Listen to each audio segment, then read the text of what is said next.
What are you talking about? That's impossible. Say that to my party member that got pierced by a damn arrow. That bridge was supposed to be safe, we followed the guild instructions and now both of them are dead. We would need to confirm your claims, the dungeon is set for another shift in another 5 months, it's impossible that something changed this early. How will you do that? They both fell into that bottomless pit, are you going to have someone climb down here? Even if they did, what would that accomplish? The dungeon would have swallowed up their bodies already. I understand, but please stop shouting. How can I stop? You sold us faulty information. A large man was shouting at a smaller woman wearing large glasses. She was wearing a unique uniform that marked her as a member of the Adventurer Guild's management staff.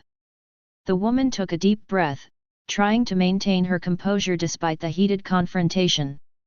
Her Adventurer Guild uniform was a striking blend of functionality and style, designed for both practicality and recognition.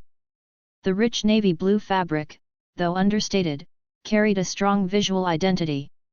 The outfit featured a floor-length skirt that gracefully reached the ankles, and a prominent guild badge adorned with a layered arrangement of sword, shield, and staff, indicating her affiliation with the guild. Is there a problem? A man asked, his voice calm but authoritative. Ah, sir. Amidst the commotion, a person materialized beside the woman, who served as one of the many receptionists in the expansive building. The counter they occupied was just one of many within the vast structure. For her safety, especially from the adventurer elements, her section of the counter was segregated and protected by thick metallic bars. The man who appeared stood on the adventurer's side, who showed no signs of backing off despite the circumstances. The problem is your guild selling faulty information. Other adventurers and onlookers began to turn their attention toward the unfolding scene. In a place where reliable information was crucial, claims of a disturbance attracted the curiosity of those seeking help. The man who had appeared seemed prepared to request the adventurer to quiet down, but before he could speak, another adventurer chimed in, adding to the growing interest and speculation among the onlookers. Hey, haven't some of the new parties not returned yet? A priest from the church was here the other day, I think that he was asking for a cleric who didn't return from an expedition. Now that you say it. I think another group had also gone missing. Everyone started mumbling and the news that something strange was happening within the dungeon. The woman behind the counter exchanged a quick glance with the man who had appeared beside her. It was clear that they were not expecting such an uproar over what seemed like an isolated incident. The Adventurer Guild took pride in providing accurate and up-to-date information to its members, and any suggestion of misinformation was a serious matter. If this has any validity, then we need to investigate. The man looked to the receptionist who quickly turned to the man who had been shouting before. Sir, could you please calm down and provide us with more details? We take these matters seriously, and we will investigate the claims. This gentleman here will take your statement, so please follow him. The adventurer exchanged glances with the brawny man from the guild, who sported an eye patch over one eye, reflecting a grizzled and experienced demeanor. They eventually moved to a more secluded spot where the younger man gathered himself and began to explain the situation. He recounted the events that unfolded in the dungeon, emphasizing the strange attack coming from a faraway location. An arrow? Was it a skeleton scout? No, I saw it for a moment, it looked different, it was reflecting light and wearing armor. Armor. The man with the eye patch furrowed his brow, deep in thought. The details provided were intriguing and raised questions about the nature of the dungeon's inhabitants. He took notes on the adventurer's statement, making sure to document the discrepancies between the reported incident and the guild's information. Thank you for bringing this to our attention. We will conduct a thorough investigation into the matter. In the meantime, please refrain from spreading panic among the other adventurers. We don't want to cause unnecessary chaos. The brawny man spoke with authority, and the adventurer nodded in agreement. After managing to calm down a bit, the man that reported the issue went away and the Adventurer Guild staff remained. What do you think, Vice Guild Leader? Was that person making it up? The receptionist lady asked the man after the issue was resolved. The adventurers inside the guild continued to whisper and chat. It was now something that they couldn't ignore. It might be a lie, but we can't ignore it now. The guild's name is on the line. Schedule a meeting for the scouting party and let them check those claims. Of course, sir. Don't call me sir, I'm not that old, I'm only 38. Sure. The man scratched his beard before walking away, leaving the lady receptionist to roll her eyes in annoyance. Once he was gone, she resumed her work, realizing that it was now her responsibility to get to the bottom of this situation. Assembling a scouting party became imperative. While adventurers going missing wasn't an uncommon occurrence, the fact that they vanished within a seemingly safe zone added an unusual element to the mystery. What was different that time around? I'm not getting the same feeling with these creatures now. Rusty pondered, reflecting on the successful adventurer slaying he had executed some time ago. Memories of his first kill resurfaced, the necessity to use his helmet to incapacitate one adventurer, and the subsequent struggle to deliver a finishing blow to an injured woman, which then led him to almost being discovered. Over time, he had slain multiple adventurers, and any initial remorse had faded. Instead, he found himself fixated on leveling up and growing stronger. Was it because they were injured by another person? That's not quite it. Since his visit to the Soul Forge, Rusty had experienced a surge in strength and wisdom. He now knew that he had swallowed two entities, which somehow fused with his essence. The black orb claimed that the knowledge inside him belonged to these two orbs. Rusty could only deduce that his actions might be influenced by those memories or the entities themselves.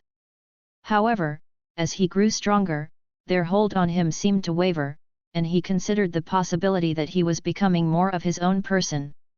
Not like these creatures would show me any mercy either, and they kill the others with no remorse either. There is no reason to stop. But it doesn't feel great either. Rusty didn't outright reject the memories of the two orbs. He recognized that it was thanks to them that he advanced further in his quest for strength. Those memories guided him towards a more strategic approach in combat, emphasizing the importance of being sneaky and engaging the enemy once the playing field was leveled. As he grew stronger, Rusty began to feel that a direct approach was now possible, but only against weaker opponents at the upper levels. There is no honor in hunting a much weaker foe or one that doesn't give me any experience points. With time, the sentient piece of armor developed its own set of rules and a moral compass. While it deemed humans as worthy foes, it refrained from taking the direct route. However, a conflict arose within Rusty as he harbored the desire to face them head-on eventually, seeking a fair and equal battle to determine the superior fighter. One part of him urged for more subterfuge and treachery, emphasizing the element of surprise as his primary weapons. Another part, however, craved a more honorable approach. Now that Rusty could restore his armor without relying on the voice, the prospect of a more honorable approach seemed plausible. The internal conflict continued to shape his evolving moral compass and approach to combat. Uncertain if his current mindset was the right way to think, Rusty grappled with the conflict within him. However, one thing remained paramount: his main goal of achieving strength. The notion of having power simply for the sake of an easy life didn't quite sit well with him. Could the answer be somewhere in the middle? Rusty considered that perhaps the correct path forward lay in the middle and found balance while seeking guidance from both sides. Why choose between two extremes when the middle ground seemed like a viable alternative? All this thinking is making my head hurt, that is if I had anything inside of it. A piece of armor started quivering around as it tried to imitate laughter but instead was shaking menacingly. The only other being that was here with him was an unmoving zombie that was drooling all over itself. Without any adventurers around, these things just stood there without even moving or patrolling. Cheer up! Rusty pushed his metallic fingers into the monster's mouth in an attempt to make it smile. However, he wasn't too delicate with it, causing the jaw to become dislodged. Instantly, he received a warning from the dungeon voice, interpreting it as an attack against another monster. something he hoped to be rid of eventually. Okay, okay. I'll put it back in place. Rusty attempted to grab the wobbly jaw and put it back into place, but his efforts only exacerbated the situation. The dungeon voice became so loud that he was forced to back away and leave the zombie alone. The monster was left with a strange perpetual open mouth, its jaw barely hanging on by a few skin folds. Now then, should I head up? Or remain here instead? After dealing with almost 3 adventurer parties, he was feeling good about himself. Rusty contemplated his next move. The lack of adventurers at the designated spots left him in a dilemma. He could either continue his assault on unsuspecting parties, or he could ascend to the level he was created in and try his luck there. The groups that roamed that floor were weaker, but there weren't as many opportunities there either. I should go see the first floor, no one has gone through here in a while. Eventually, Rusty decided to return to the upper levels. He observed that, for some reason, he hadn't encountered any other parties venturing down since his previous victories. A fleeting doubt crossed his mind about whether using the bridges had been the right decision. He hadn't gained much experience there, and 2 humanoid creatures had managed to escape. Nonetheless, there was no harm in returning to the upper levels for a closer look. Rusty grabbed his new bow and poisonous leeches before making his way back up. On the way up, as Rusty began ascending the stairs, he noticed that his poisonous ammunition burst into fleshy bits. It became evident that taking living creatures from the lower floor to a higher one was not possible. The reason for this limitation eluded him, but it meant he would be unable to employ his previous tactic of poisoning his enemies through the air, at least not in the same manner as before. I guess this will have to do. Adapting to the new circumstances, Rusty opted to smear his blade and armor with the poison that liquefied. While he aimed to face opponents more directly, he wasn't willing to forego the benefits of poison. His immunity to this status effect was a part of his strength, and he intended to use it to his advantage. Go! Oh, it's back! Back on the first floor, the voice urged Rusty to start patrolling once again. While it remained one of his fears, he recognized that he needed to move around in certain areas. However, he could now take breaks and be more cautious of the route than before. This approach allowed him to keep an eye out for potential targets, offering him the opportunity to engage in a proper display of strength. Even if Rusty faltered and started losing, he knew he had one secret technique that would likely allow him to survive. This assurance kept him from worrying too much about the potential challenges he might face. Everything felt quite familiar to Rusty, considering he had spent most of his short life on this very floor. The atmosphere remained the same, with the sound of distant footsteps and muffled voices reaching his metallic ears. While it seemed like there were fewer people around, he didn't dwell on it and proceeded toward the source of the sounds. Arriving at the area where he was once defeated, he noticed that the same vitality leaf had reappeared. Just like before a party of adventurers appeared, this one only consisted of 3 people. Their levels were lower than the people that he encountered at the lower levels, and it seemed that there was also no one hiding up on the walls. Fighter L4. Fighter L4. Thief L3. Rusty easily identified the levels of the group and made a decision. This presented a good opportunity to test out his leveled-up skills and stats. The chamber was spacious, and other monsters were present, potentially aiding him in keeping 2 of the 3 opponents busy. First, he examined the group's attire to locate the best target for the upcoming battle. The 2 fighters had the exact same level but wielded different types of equipment. One held a metallic club, identified as a mace, while the other held a sword. Knowing that his body was most susceptible to blunt attacks, Rusty decided that facing the man with the sword was a better idea. Despite his desire to prove his strength, caution remained a priority. Soon the first stage of the plan commenced as he allowed the other monsters from the dungeon to notice the group of 3. Even though his side had the numbers advantage, his brethren were quite easy to dispatch. The other armors could be kicked away and they would crumble into many pieces. The monsters within the chamber started to converge on the adventurers. The fighters swung their weapons at the approaching armors, easily dispatching them with powerful blows. The thief darted between the attacks, finding openings to strike at the monsters from behind. Despite the adventurers' lower levels, their teamwork and coordination were impressive. The events unfolded in a manner similar to the previous battle, and the group seemed to encounter no problems as they approached the vitality leaf pronounced by the light hitting the tree stump. It was now time for Rusty to make his appearance, knowing he would only get one surprise attack, and he needed to make it count. Arg! Armed with his poison sword and a body that didn't produce as much sound, Rusty finally jumped out from behind a destroyed pillar. His blade shone as he activated the power thrust skill, plunging his weapon into the mace wielder's thigh. The man was shocked and turned around while swinging his weapon, but Rusty quickly performed a backstep to avoid getting hit. Even though his primary target was the sword wielder, Rusty knew he needed to weaken the other two first. His blade, smeared with a potent poison, served as the perfect distraction, and now the battle was fully underway. What? Where did that thing come from? The second fighter shouted while quickly trying to aid his now injured friend. As expected, a kick was sent in Rusty's direction, but this time he was ready. He had identified a significant weakness in himself. His body was metal and more resistant than the fleshy skin of his enemies, but it was hollow inside, making him relatively light. In contrast, the human he was fighting likely weighed 3 times his own weight or perhaps even more. Utilizing this knowledge, Rusty agilely dodged the kick, allowing the fighter to overextend and lose balance. Taking advantage of the opening, Rusty retaliated with a series of quick slashes aimed at the fighter's exposed areas.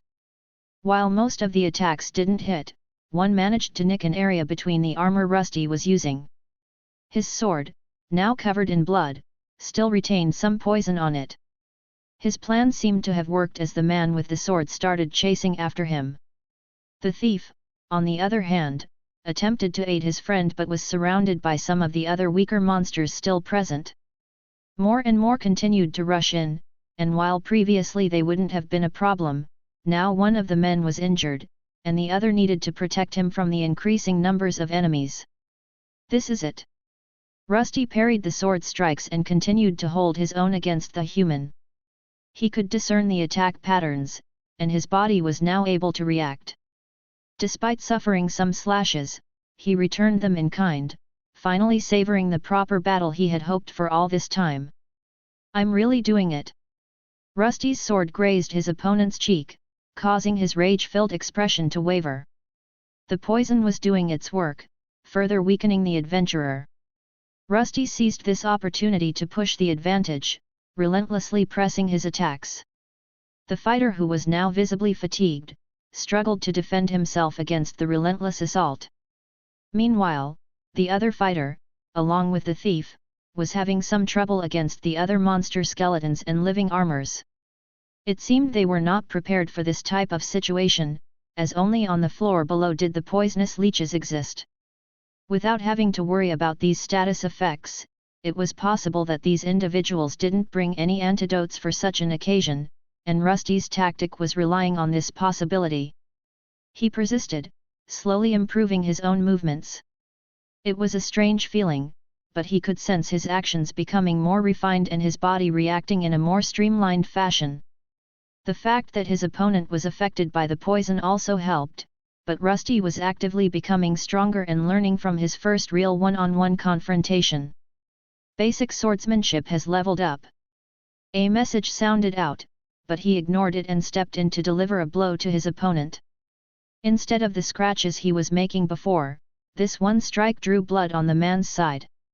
Rusty didn't go uninjured, though, as the man's blade also made its way towards his chest.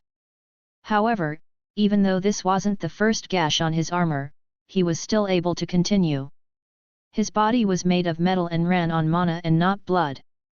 As long as his limbs weren't pulled apart or destroyed, he would be able to continue without ever tiring. This was one thing he noticed about these adventurers that he didn't have, a stamina meter. Rusty always kept his distance before attacking, and he had observed that his enemies suffered from a debuff of sorts that made them sluggish. There was a similar state when it came to him when he depleted all of his mana, but as long as he had some left, he could move around without ever getting slower. As the fighter stumbled backward, Rusty seized the opportunity. With a powerful swing of his poisoned blade, he aimed for a critical strike. The sword connected, slashing through the fighter's armor and inflicting a deep wound. The adventurer fell to the ground, defeated and writhing in pain. It was time to savor his victory and deliver the final blow. Rusty moved in, his blade raised high as he prepared to activate his power slash skill. With one grand attack, he was attempting to dislodge the man's head from his neck, a rather large weak point that these humanoid creatures had. The other two were close to beating the other monsters, so he needed to hurry, but before the last strike could be carried out, an unfortunate event occurred. The attack came from behind, connecting with his raised arm that was holding the sword. It went into the metal and took his whole forearm, along with his sword, to the ground. To his surprise, the three adventurers here didn't seem to be alone, as another person appeared to aid them. He quickly turned to the person to attempt an identification check, but to his surprise, he could not perceive this person's level, a situation that had never happened before. Archer L. The mysterious archer, who appeared seemingly out of nowhere, was an enigma to Rusty. His level remained hidden and shrouded in mystery. Despite the shock of losing a large portion of his arm, Rusty was still able to remain calm. He was an inorganic being that could not feel any pain, even if his arm was gone it would not affect his psyche.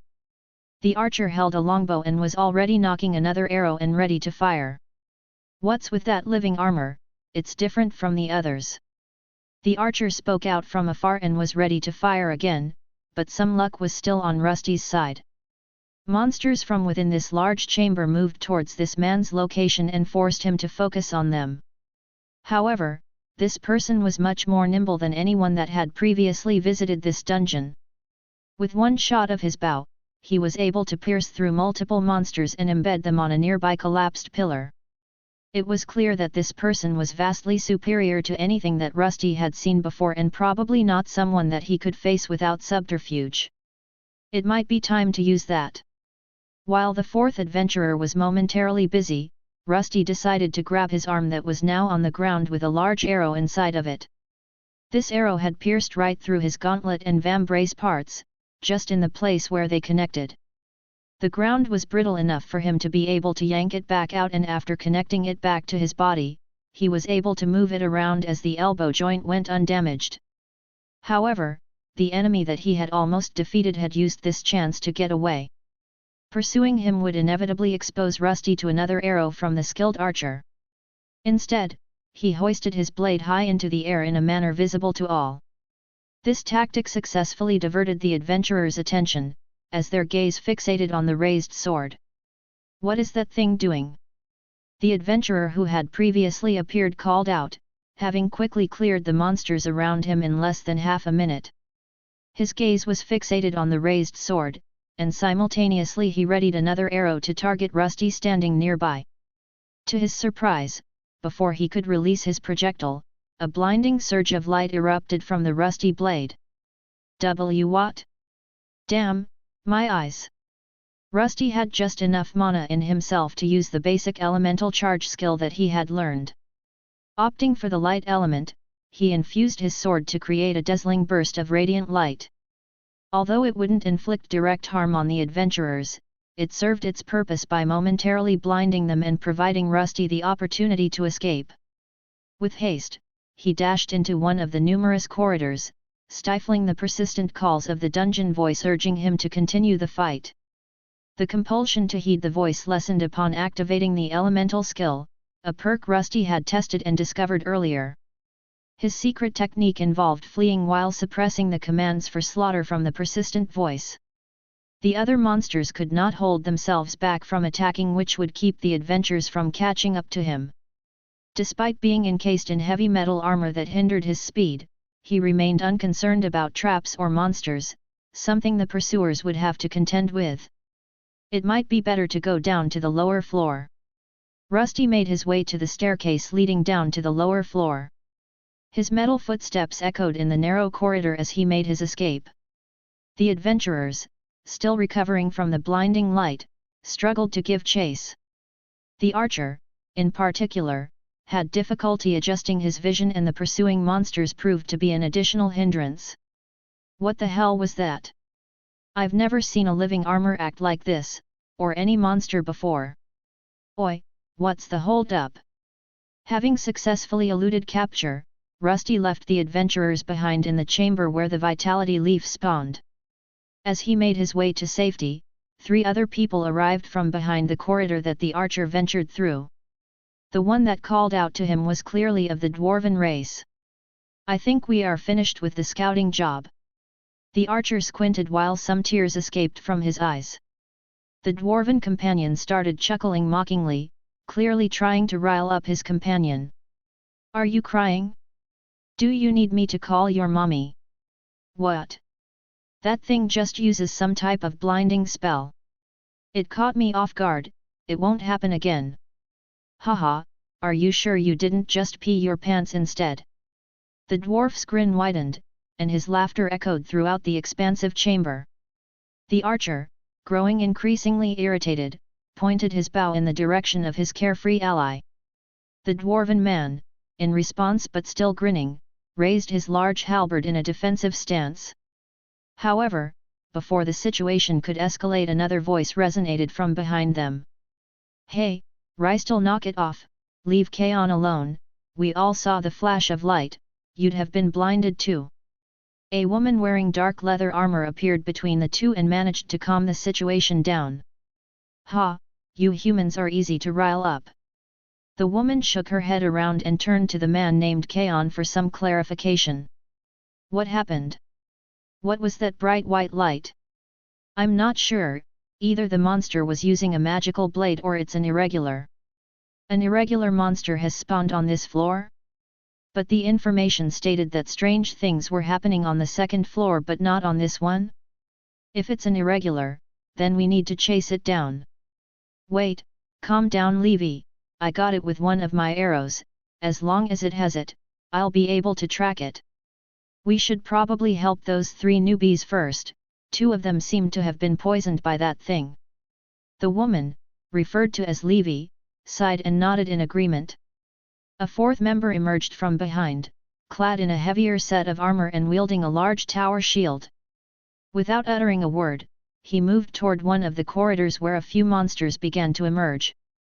While the trio focused on assisting the lower-level adventurers, he effortlessly dispatched the small wave of insignificant monsters, each with a single strike from his large mace. You have our thanks. No problem, but first take this antidote and then tell us about what happened here. Of course. The thief quickly received a blue potion to aid his 2 party members, with the majority administered to the injured fighter who had fallen victim to the surprise attack. Despite losing a considerable amount of blood and succumbing to poisoning, the mysterious mending liquids allowed for rapid recovery. Following the administration of the antidote, the fighter's skin complexion gradually shifted back from its previous purple hue. Afterward, a red potion was employed to seal the wound inflicted by the living armor's blade. This should do, but your friend lost some blood, he will still need some time to recover. Now, tell us what happened here. Levi posed the question now after the trio of adventurers seemed to be all right and they quickly replied. It all happened when that weird armor appeared. It actually surprise attacked my friend here. Do living armors have a sneak attack skill? I don't think so, they should be more similar to fighters and later knights. But if it's an irregular monster, then perhaps it had gained some thief skills. The adventurers began pondering the situation among themselves as the party that had encountered the living armor recounted the events. They explained how the armored adversary had struck with a weapon coated in poison, incapacitating one of their comrades. Additionally, the metal monster had cleverly employed the other ones as a shield, isolating the remaining fighter from the group. That's quite the intelligent monster, either it was all luck or this thing is more like a natural monster than a dungeon-created one. What do you think, Kaon? Considering that it had chosen to escape when in danger, it seems to have a sense of itself and survival instincts. Could a monster from outside have wandered into the dungeon instead of it being an irregular? This is quite strange indeed, but weren't normal monsters supposed to be afraid of dungeons? Wouldn't the other monsters attack them instantly? You make a good point there. It must have been a monster from this dungeon, there is no other explanation for it. Kaon responded to Levi, who was grappling with the strangeness of the situation. The behavior of this irregular monster seemed to be different and didn't make much sense. From time to time such an irregular monster would appear in a dungeon. They were usually mini-bosses that had heightened stats. The monster that almost killed a man in this party at first seemed like one. However, just the fact that it chose to escape made it seem like it was not a typical irregular monster. Then there were outside monsters that had a more self-centered identity, it would make sense for them to act like this.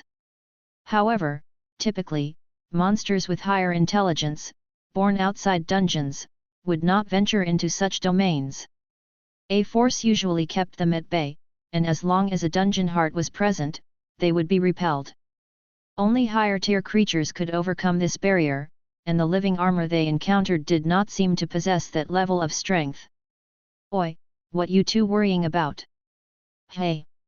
As Kaon and Levi attempted to comprehend the situation, their bushy-bearded dwarven companion chimed in from the side.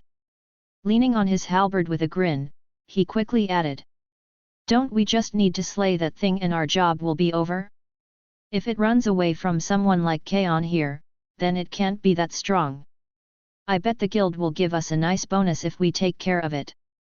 Well, that's true.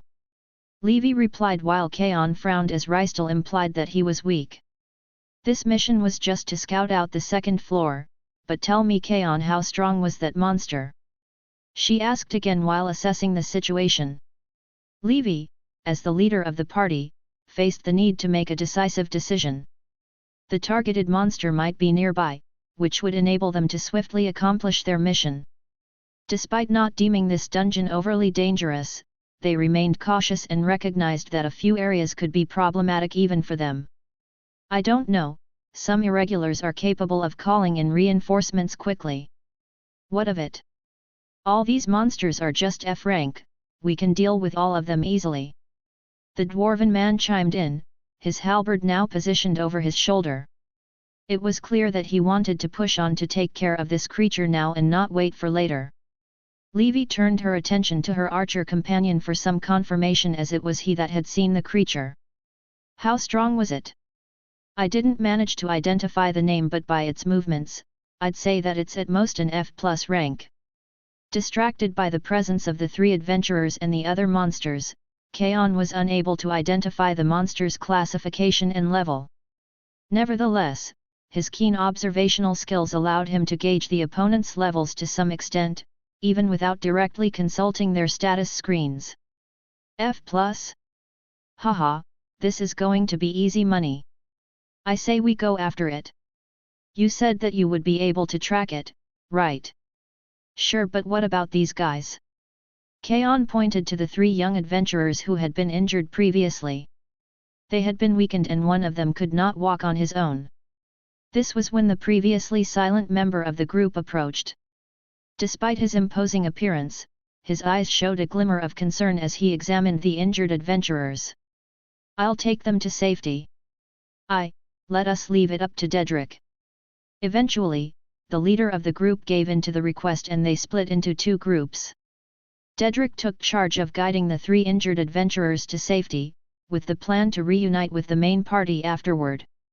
Meanwhile, the remaining members decided to pursue the monster, their aim to complete their mission and perhaps get a better reward after. They moved quickly through the corridors, effortlessly dispatching the low-ranked F monsters that posed no challenge to their skilled party. After a while, they reached a juncture, a place that they didn't expect. Hey, isn't that one of yours? Yes, it is. Can you still track it? For a short while, but the group found themselves in an unexpected location, at the stairs leading to the lower floor of the dungeon. The arrow that had pierced through the living armor's forearm lay on the ground, indicating that the creature had descended further into the lower level. Can irregular monsters normally go between floors? They shouldn't. Now this is getting even more interesting, an irregular monster that acts like a monster from outside the dungeon. The dwarven man was quite intrigued by this turn of events, but now the party needed to make a decision. Should they venture further down into a potentially more hazardous area, or would it be wiser to contact the guild and request backup before proceeding? What was up with that guy? Why was he so fast? Rusty asked himself while almost tumbling down the stairs to the lower floor of the dungeon. A hole remained from the arrow that had pierced through his arm, but its size didn't warrant spending his precious bronze resources on repairs just yet. 1 bar of bronze from his stash tab could mend a much bigger opening, so it was better to save it until his injuries increased. As a monster, he didn't experience pain and wouldn't suffer from conditions like bleeding, but was instead reliant on external factors for his healing. If he ever found himself battered without enough bronze ingots around, he would be done for. Until finding or developing a passive method for repairs, he needed to be extremely watchful of his body's status. The encounter had left him with more questions than answers. He hadn't anticipated such a powerful opponent appearing out of nowhere. Fortunately, his secret technique had proven effective, and it confirmed his observation of his humanoid enemies. Their eyes were a weak point that he could exploit with bright lights, something that he was also immune against. Well, I should be safe now, at least I got in some practice, so it wasn't totally a waste. Next time I'll be victorious. He was not someone to dwell on past mistakes, and even in this loss, he could see the value in the experience. It demonstrated that he had indeed become much stronger than before and showcased his capability to contend directly with adventurers. At least the ones that visited the first floor of the dungeon, without truly needing poison. It gave him a small confidence boost, but also showed that he wasn't quite there yet either. My attacks lack a bit of weight to them though, is there something that I can do about that? After the confrontation, he realized that his hollow body was a serious weakness, and addressing this fact could enhance his all-around strength. While contemplating this important issue, he encountered his old friend, the zombie with the slacked jaw that he caused.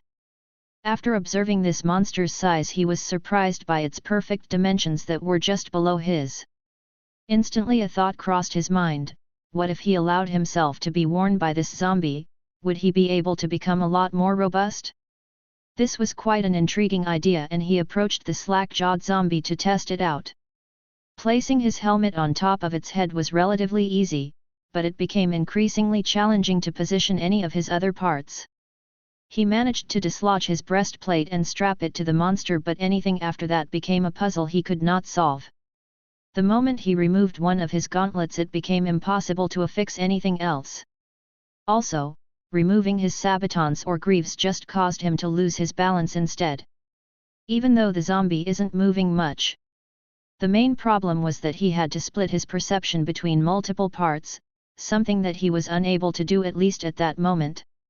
Moving each part independently proved to be quite challenging for him, and without some external assistance, it seemed unlikely that he would be able to place himself onto the other monster. Feeling a bit frustrated with the failed attempt to combine with the zombie, Rusty decided to focus more on his current concern. He was able to get away from the adventurers, but he might not be lucky the next time. It seemed that he might have to abandon his more honorable approach of one-on-one fighting. Instead, he would need to revert to his old tactics or further develop his abilities to eliminate those fighters before they could seek help. The lower floor was dimly lit by flickering torches, casting long shadows that danced across the stone walls. The faint echoes of distant water drips echoed through the distant passages, but were interrupted by something. Rusty had not gone far from the stairs and suddenly heard some footsteps coming his way. Normally, he wouldn't make much of it and just move to a location that the adventurers didn't usually travel to. However, the voices that he heard sounded quite familiar. "Let us hurry, my skill won't last for long, that living armor could not have gone far." Right behind you." The first voice sounded similar to the archer that had pierced his body with a simple arrow, and he was not alone. At the moment they were still far away, but these sounds that the tunnels were producing were sometimes misleading. Rusty knew that he was unable to defeat that one adventurer, even more when he had more help. "There are others with him. I should probably hide." For the time being he didn't think much of it. This second floor was bigger than the upper one and the many winding corridors made it harder for anyone to track anything down. After spending some time here, he knew of a few hiding places that were usable. After blending into the shadows as best as he could, he began to make his getaway. Those footsteps, they just keep getting closer, how do they know where I am? The footsteps drew nearer and it didn't seem that even ducking into other corridors was achieving the result he expected. Typically, adventurers would eventually choose the wrong path, allowing him to escape. However, for some reason, these individuals were able to track him down immediately. At this juncture, Rusty was not fully aware of tracking skills or how they functioned. He could only increase his pace and attempt to get away in a different fashion. Eventually, he managed to reach the graveyard area where his undead allies were waiting. Swiftly, he grabbed a new bow and a few arrows from a nearby skeleton scout and made his way toward the poisonous leeches. Just after securing some ammunition, his pursuers finally emerged from the same corridor he had come from. They were quite vocal about their arrival and it became clear that he was their main target. There it is. It looks slightly different than the rest. That classification. A Twilight variant?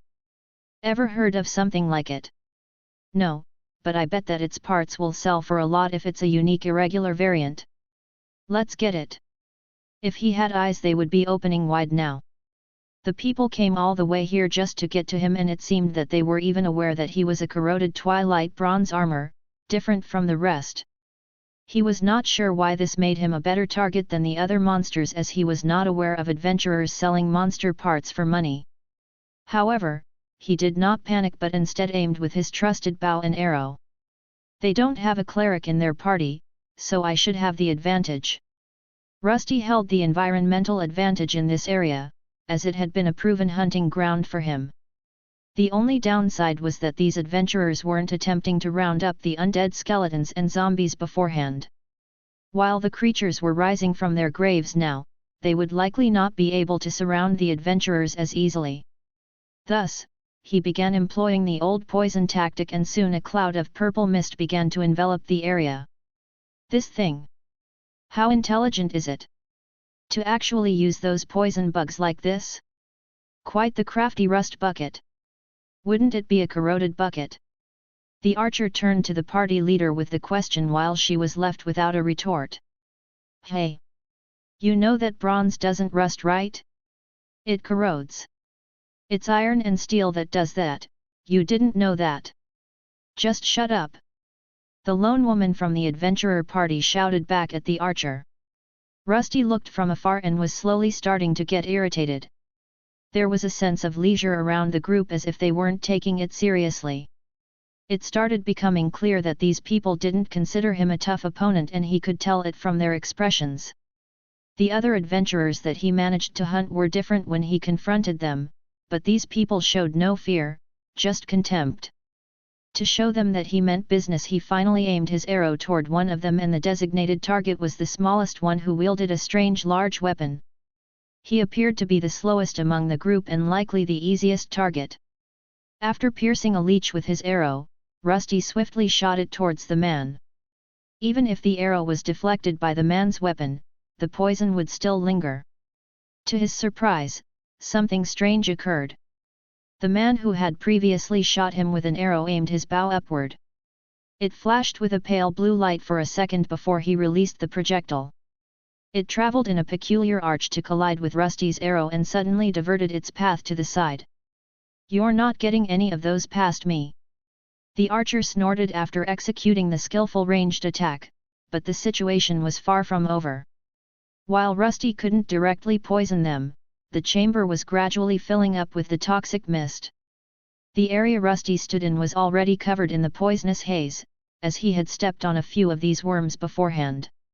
To approach him, they would need to wade through it and contend with the zombies heading their way.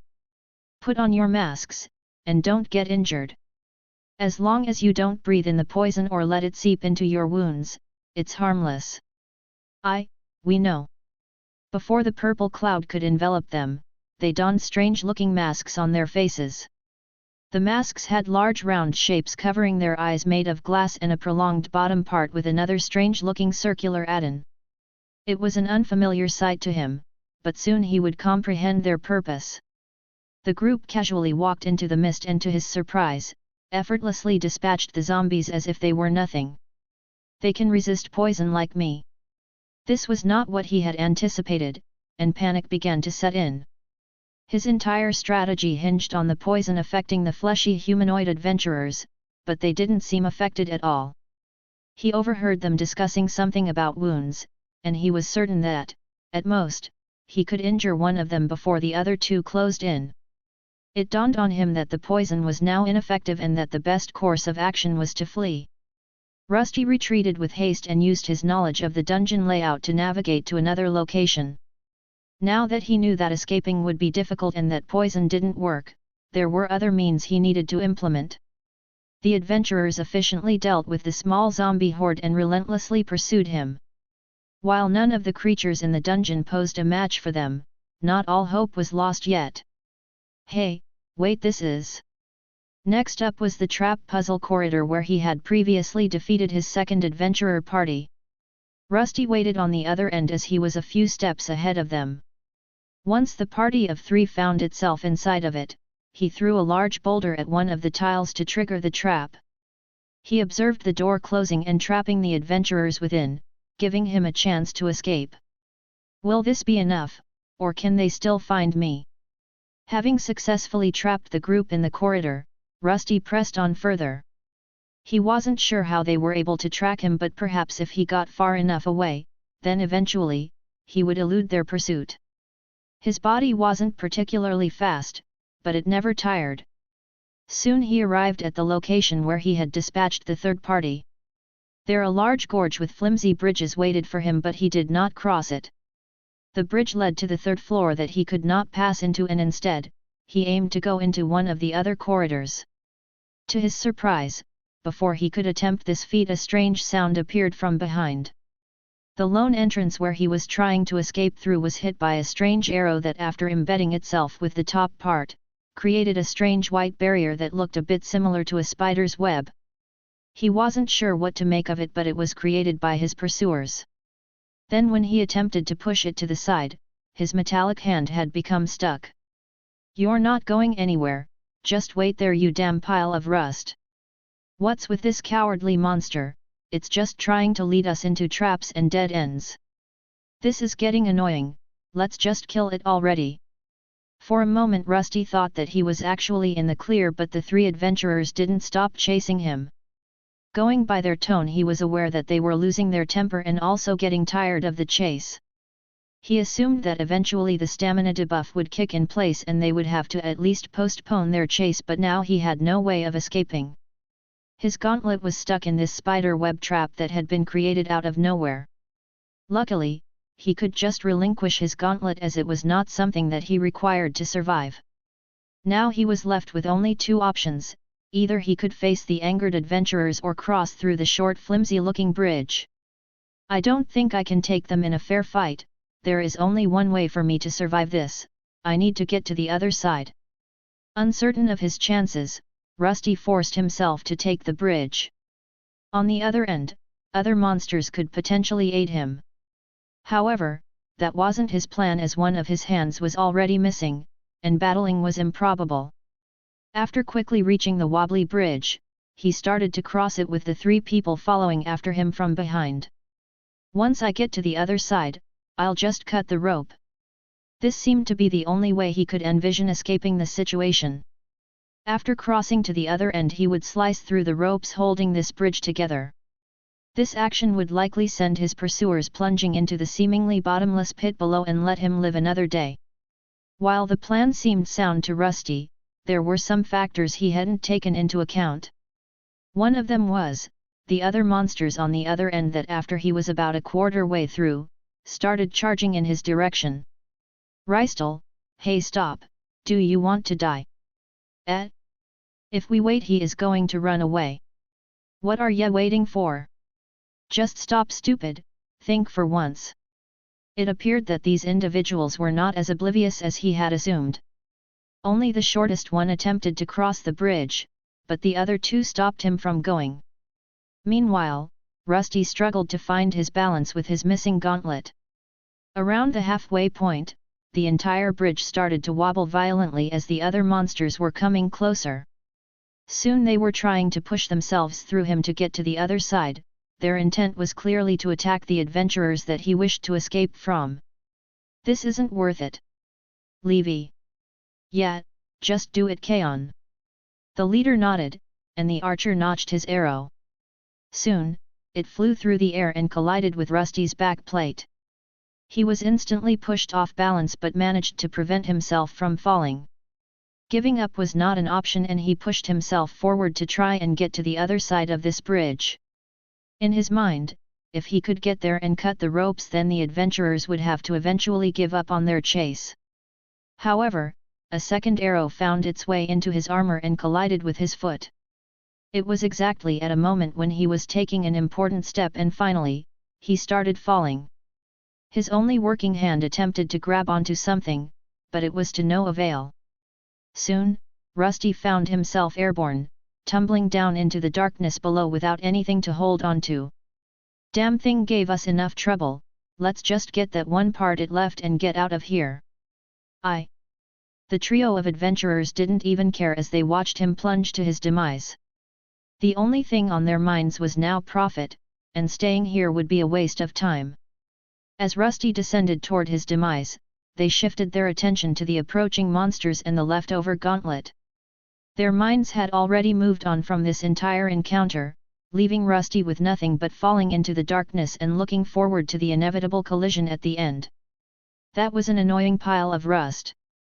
You mean corroded, right? Just shut up about that already, let's just get out of here.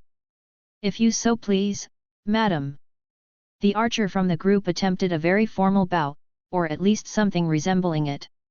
His lack of training in such matters made his performance rather stiff.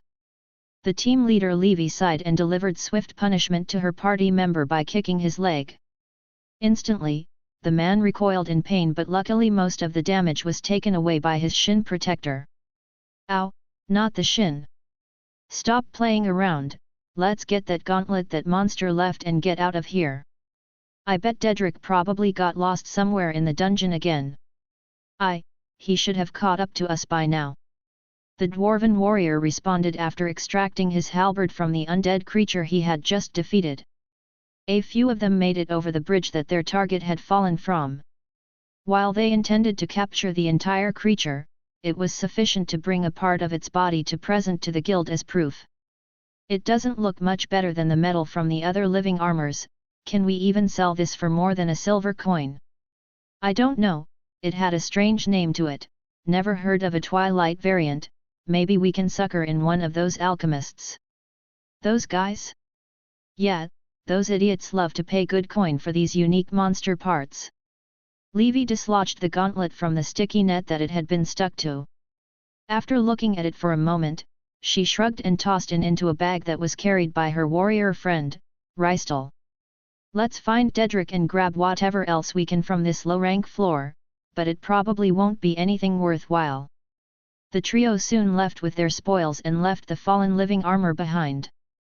In their minds, this was the end of their mission, and after reporting their findings to the guild, they would be done with everything. Hey, Kaon, what are you waiting for? Let's go. Levi spotted her archer party member looking at the seemingly bottomless pit without moving and eventually moved over to confront him. What is it? I don't know, but I didn't hear the voice of the world. Oh? Do you think it might still be alive? I'm not sure, this pit is deep, it could be out of range for me to get any experience, or perhaps I didn't do enough damage for it to count. Well, not like we can do anything about it now. We'll just report this to the guild too. Both of them glanced down but eventually retreated to the path they came from. Even if the monster somehow survived, it was much too weak to pose a threat to most adventurers. All the group of adventurers could do was relay this information and then collect their reward. They didn't care about what the guild did afterward, nor did they concern themselves with the safety of other adventurers who might be in danger. Somehow, I'm still alive? But I might not be for long. For a moment, Rusty found himself falling into the deep and dark gorge that seemingly had no bottom. While he didn't quite reach the bottom and his fall had been cushioned, he still found himself in a dangerous position. At some point during his descent, he collided with something that softened his fall. It was similar to the sticky net that had ensnared his gauntlet, but it was on a much larger scale. He couldn't move and, just like before, was stuck. The fall had dislodged some of his armor pieces, and he was missing one of his legs. His armor had somehow survived the fall but had become cracked in a few places. While he was still alive, a big problem was approaching, and it looked rather hungry. A creature emerged from within the darkness. The absence of any light didn't pose a problem for Rusty, as he was still just a piece of living armor. He perceived the world differently than humans, and even in fully darkened places, he could still see. This creature was quite large and slowly crawled toward him on its 8 legs. It resembled some of the bugs he used to kill to gather 1 experience point, but it was much larger and looked much more dangerous. What should I do? He tried to wrestle himself out of the sticky net but was unable to move. His movements seemed to only irritate the large spider creature that was approaching, as it shook the web he was entangled in. When he looked around, he noticed that he was not the only one there. Many other creatures that had now turned to skeletons or were wrapped up in the netting were present. Perhaps even the adventurer that he had caused to fall into the chasm had made his way down.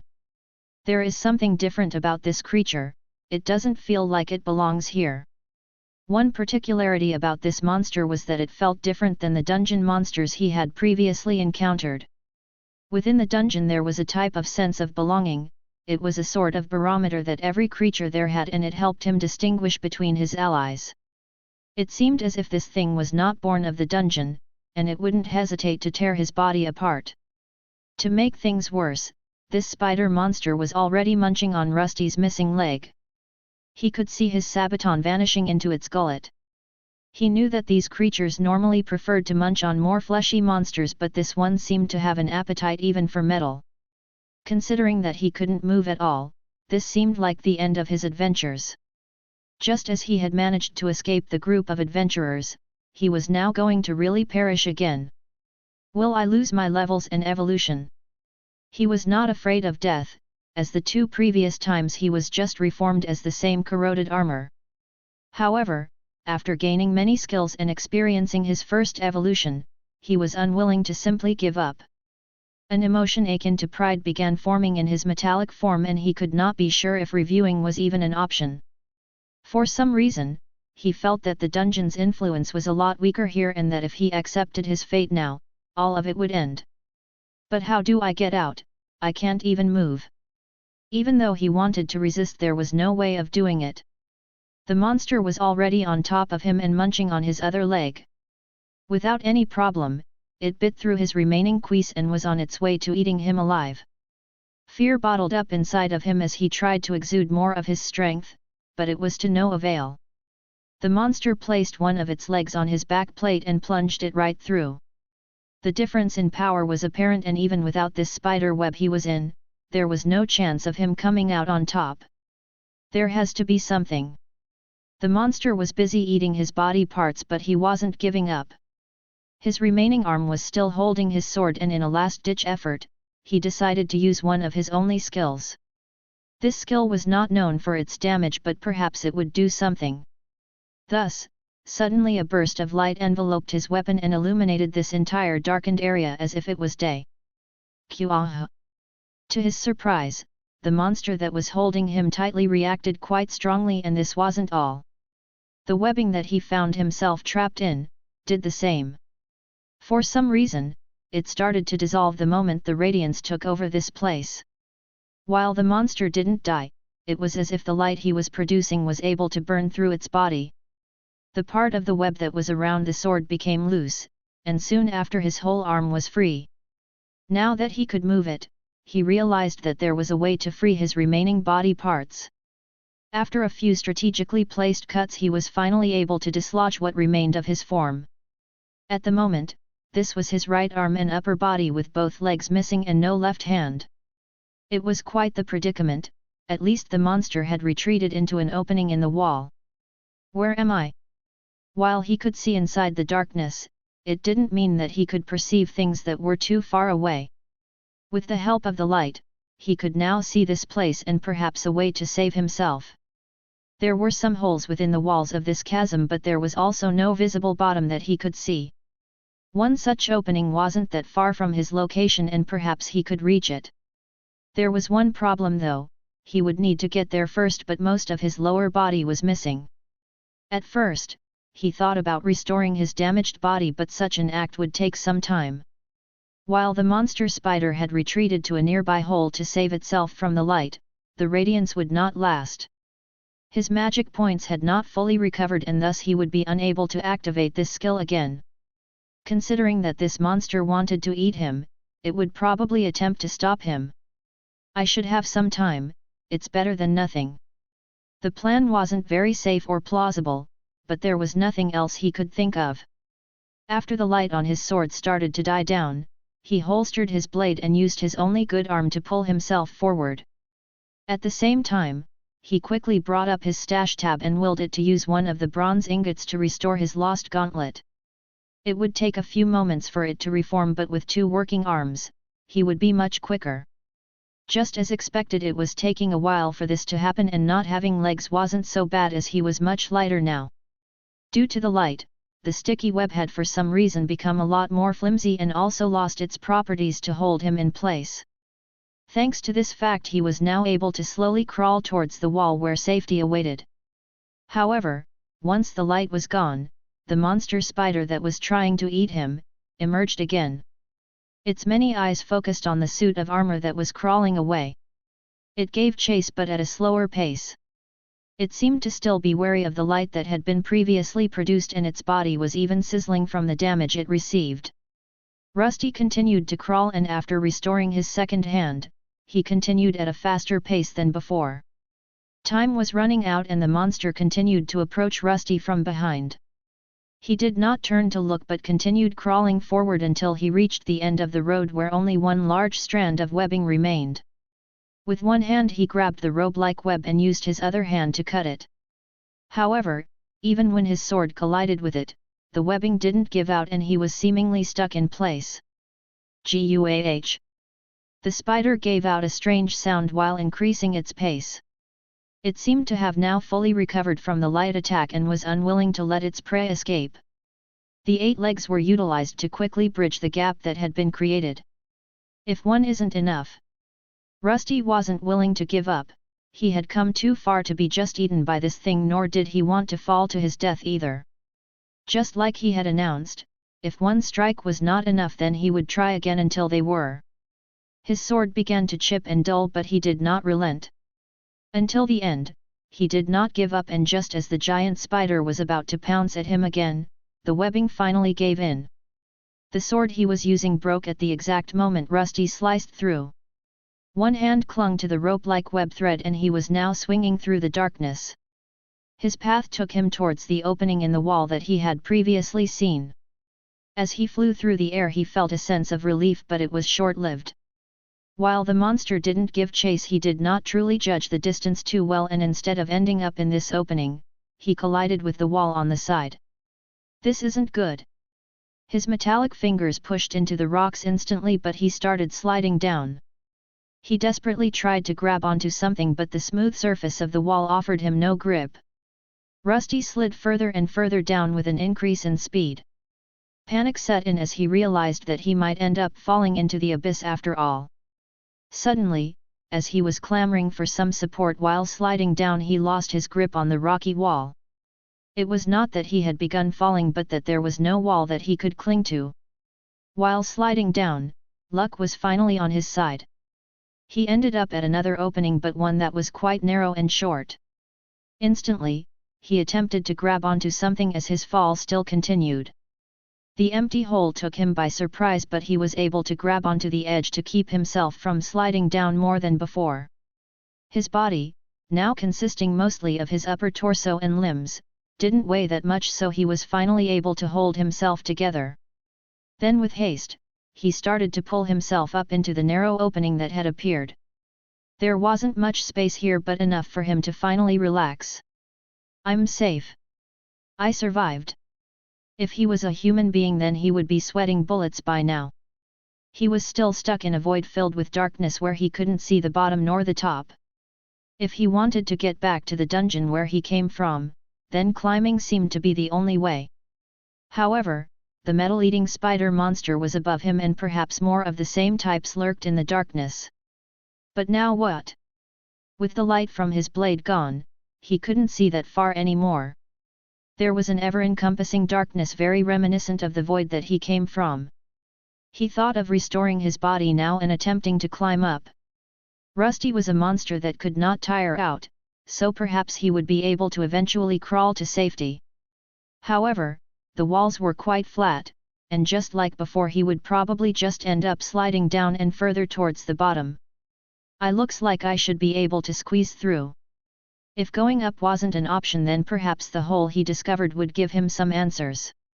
While it was small, in his current diminished form he would be able to crawl through.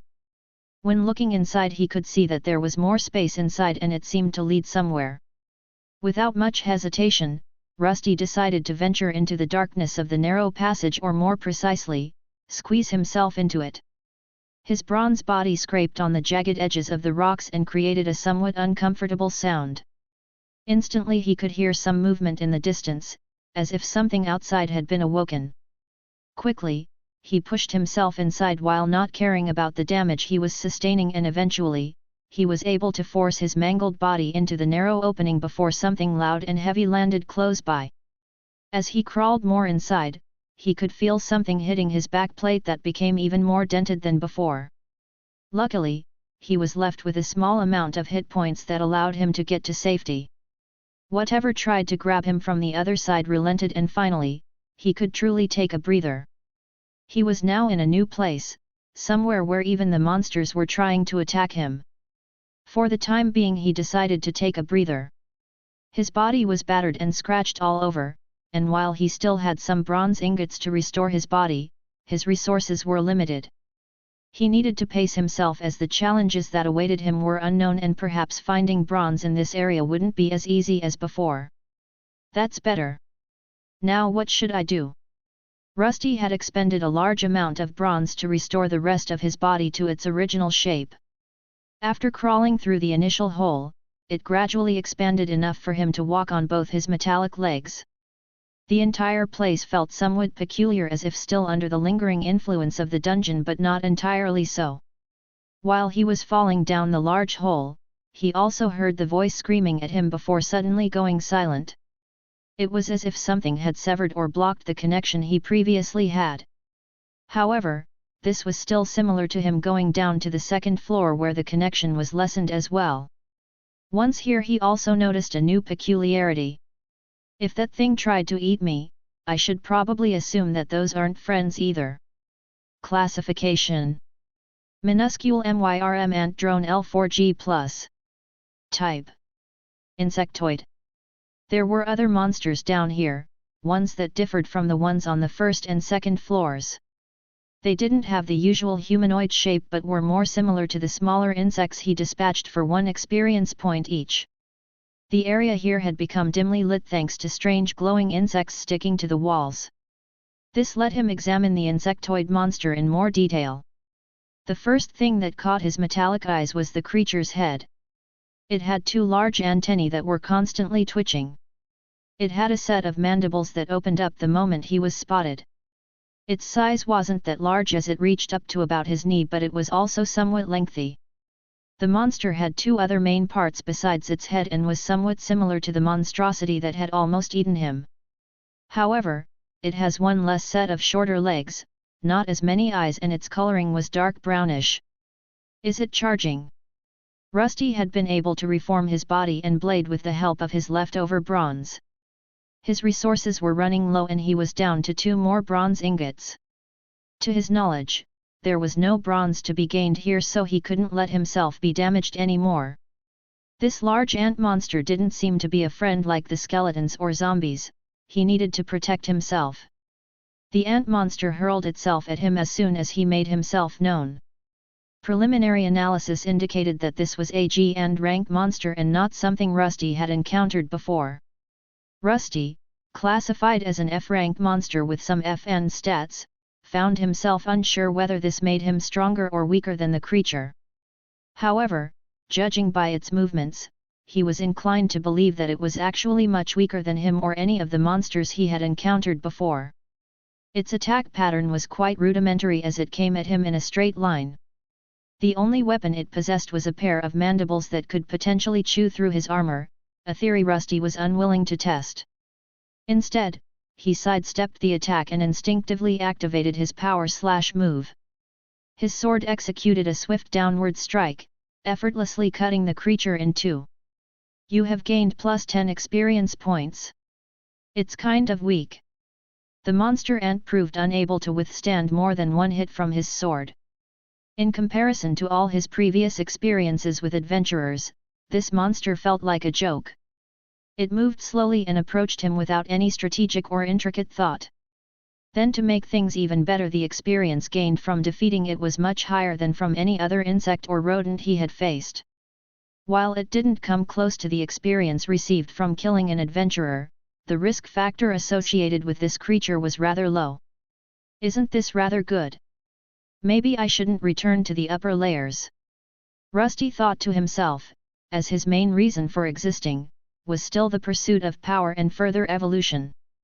He was able to attack the monsters here and gain much more experience than when he was on the upper levels. The adventurers he had previously hunted proved to be too much for his current capabilities, but these G-rank ant monsters could be just the thing that he needed. Oh, there is a lot of them. While he had dispatched the first minuscule MYRM ant drone, more of them appeared afterward. He assumed that these creatures functioned similarly to the monsters he was acquainted with. If they were any more close by, they would be drawn in by the sounds or some other commanding voice.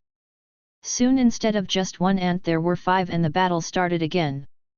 They started coming at him from the front as there was no other way to approach him. At first, he imagined that this would allow him to take them on one by one. However, some of the ants started to crawl on the sides of the tunnel and one moved onto the ceiling. They attacked him from all directions and the battle got quite hectic. After thrusting his sword into one of the monster's abdomen, another one bit his left leg. Soon after, another descended from the ceiling and met a swift end as he cut it in half.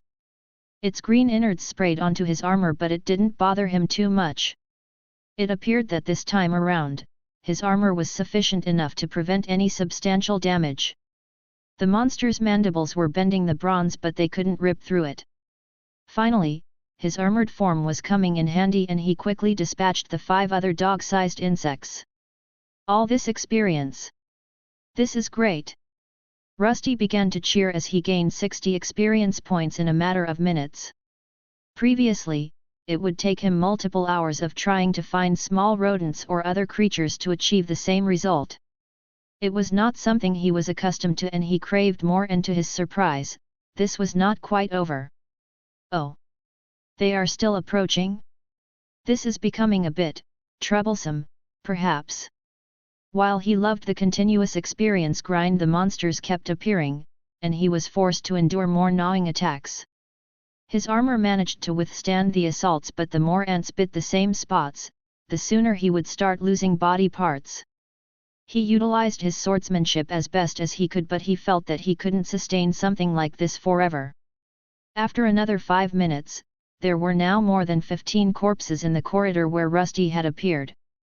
He had managed to push through and finally arrived at a fork in the road. The chamber he entered had multiple entrances, and from several of them, he could hear some suspicious echoes. It was evident that these monsters were being attracted from a greater distance. His skeletal friends and other living armors weren't capable of such feats, and he was realizing that this place probably held some other secrets he didn't know. I need to leave, even though they are easy to kill, I can't handle hundreds of them at a time. He was aware of his limitations and unwilling to allow himself to die. Many things have changed and he now didn't expect to be rebuilt as the previous 2 times. He would also be unable to return to this place at which he arrived through sheer luck. It was best to find a safe corner in this new part of the dungeon, where he could take a moment to reassess the entire situation and formulate a proper plan. That one seems safe, I can't sense any sounds or movement. Rusty did not have ears either, but he was somehow able to perceive sound waves in some way that he didn't fully understand. Soon he ventured into this path, which was scarcely illuminated by the strange insects on the ceiling. Normally he expected to make a clean getaway, but to his surprise, the monsters were following after him. It's similar to those humans, they somehow know where I am going.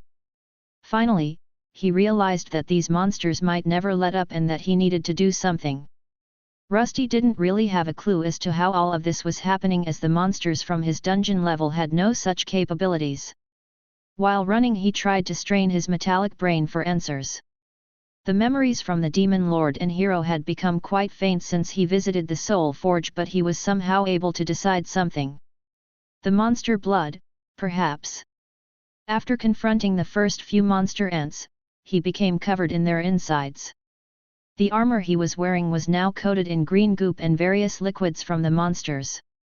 However, even if this was the cause, what was he supposed to do about it? The mess was all over his body and covered all the main parts. Even if he took himself apart, there would still be remnants of the ant remains left on his armor. He would only be making himself weaker for the next confrontation. Is fighting the only way? Maybe eventually they will give up. This was a possibility, but he didn't truly have enough information about these new creatures or the layout of this new part of the dungeon. His only weapon, that was his sword, wasn't looking too great either. He would probably need to spend another bronze ingot to repair it, as it was already chipped in a few places. With this thing in mind, he continued on his way, and perhaps along the way, he would find something that would allow him to survive this. Should I follow these glowing bugs? He could hear the clicking and clacking of the monster ants behind him, and after a while, he arrived at more forks that led to more tunnels. These passages he was traveling through were starting to become wider and also brighter. Rusty noticed that some tunnels were more illuminated than others, as if the glowing bugs were attracted to something there. He wasn't sure why, but he felt like he should follow the well-lit passages. After increasing his pace, something caught his metallic ears, a sound that he had not heard before. At first, he was apprehensive about moving forward, but the sounds of angry ants behind him forced him to move forward. Eventually, he arrived at a larger chamber with a strange new thing he had previously not seen before. Is this water? Where is it all going? This might have been a mistake, as he arrived at a well-illuminated area, but there was nowhere else to go. Below him, he could see a large stream of water that was flowing at a rapid pace in one direction. The only problem was that there were no other tunnels that he could now go to, but the ants were still chasing him. Should I go back? Rusty turned around and considered his options. He could either push back into the corridor and face the approaching ants, or turn around to face the tides. It was not a bottomless pit, and it seemed that the water should at least be able to wash off the smelly insect bits from his body. He wasn't sure if his metallic body would be able to float, but it could be the only way to get away. After looking back and forth, he decided to give it a go. The monster ants were easy enough to beat, so perhaps finding a safer route would be better. However, the moment he took a few steps towards the passage he came from, he noticed a huge problem. There weren't just a few ants, but they had turned into a massive surge of multiple insect bodies coming his way. He managed to dispatch a few before quickly retreating to the area with the water. Now, diving in didn't seem like such a bad idea. Well, I survived last time. There was no other way out, as countless monster ants were pouring out of the corridor and crawling up the walls. If he tried to go back in, they would quickly surround him and bite him to death. Even if he could defeat multiple tens of them, eventually, he would probably succumb to the horde he was facing. The decision was made for him, and he found himself jumping off the ledge into the rapids below.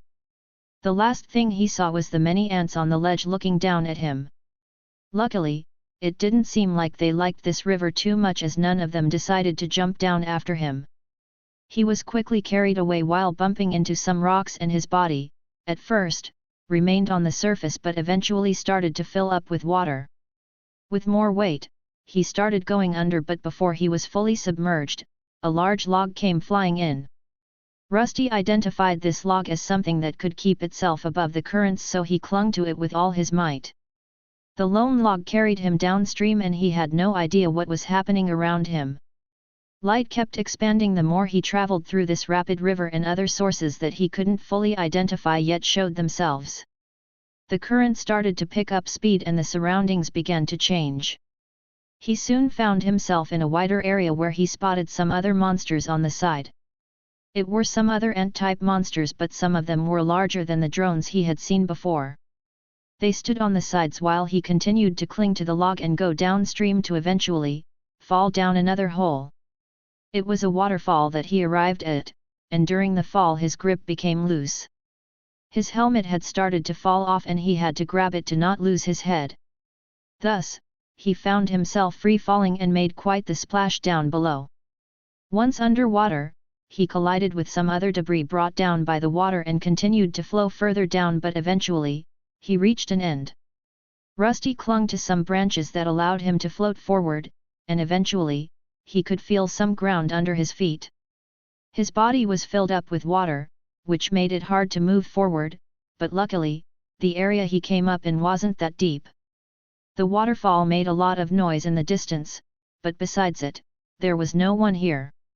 No monster ants or other creatures, but instead a well-lit area greeted him. As he was slowly lumbering out of the large body of water, he raised his helmet up. Quickly from his neck cavity, a large amount of water started to spray out, along with a fish jumping out that used his body as a submarine.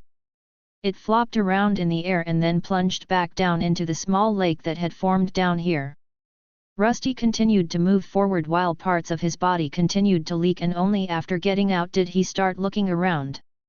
This area was quite shiny, with many crystals producing bright lights. They were in the walls, on the ceiling, and all around the area. Other minerals were also sticking out that he couldn't identify, but this was not what he was focusing on. The lights here felt a bit similar to something, and that something was the light attack that he could produce with his sword.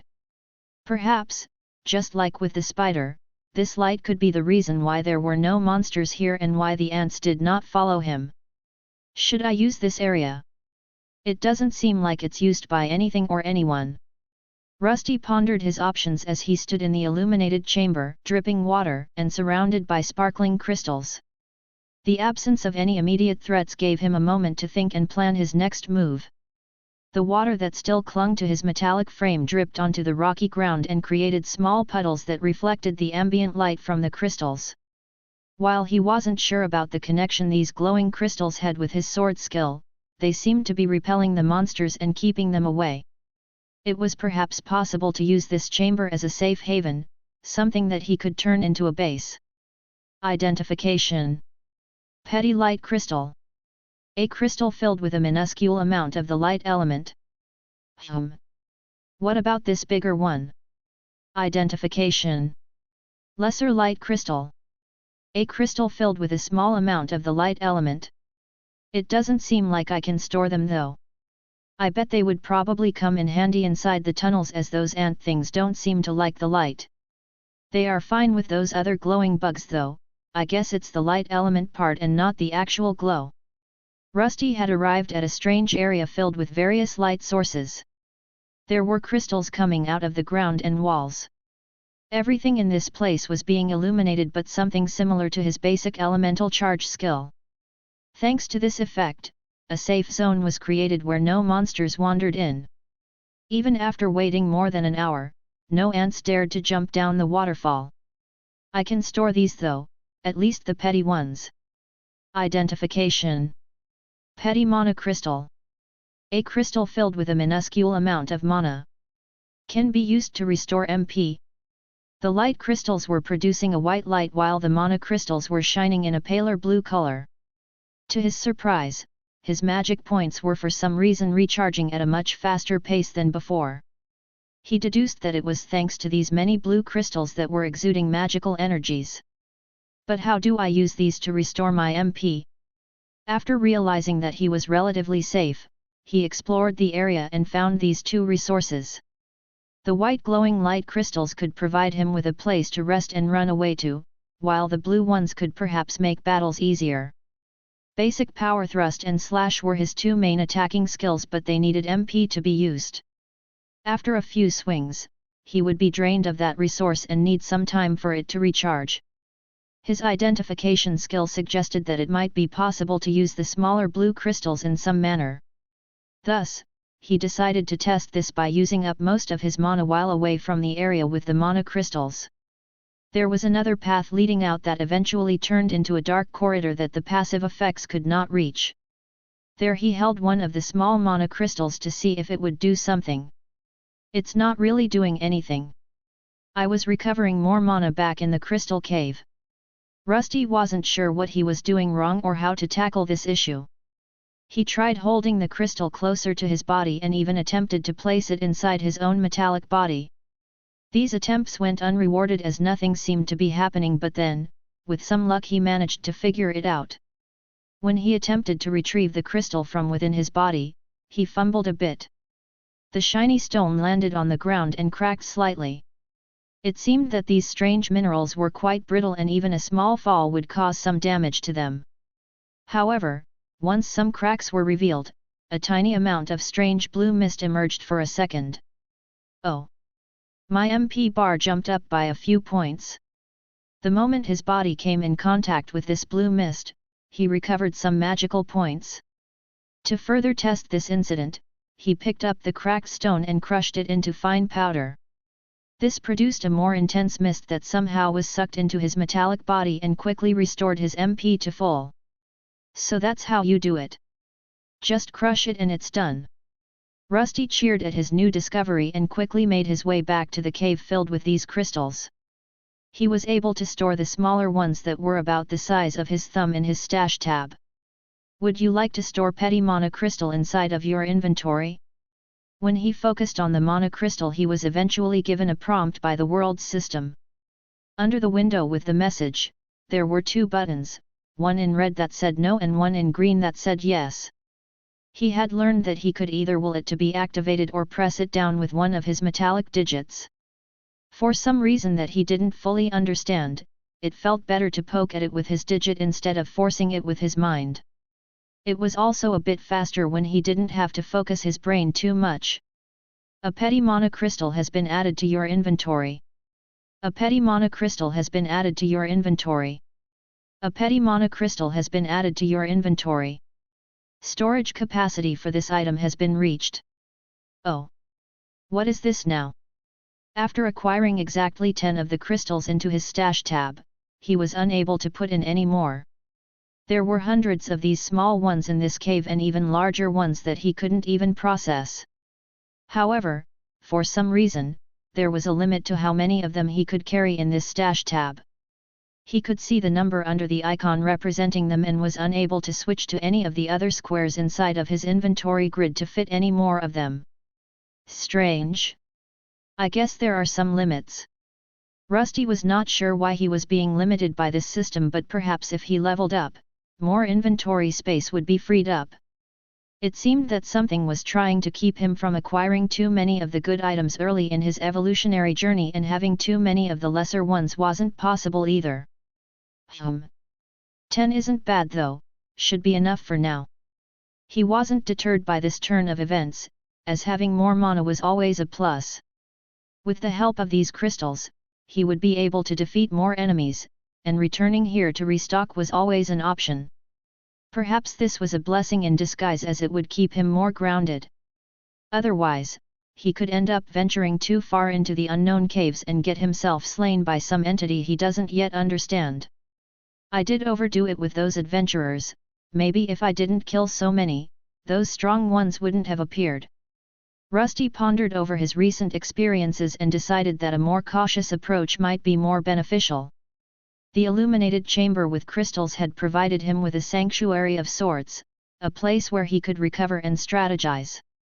This would be his new base of operations, the lair of Rusty the Corroded Twilight Bronze Armor. Now it's official.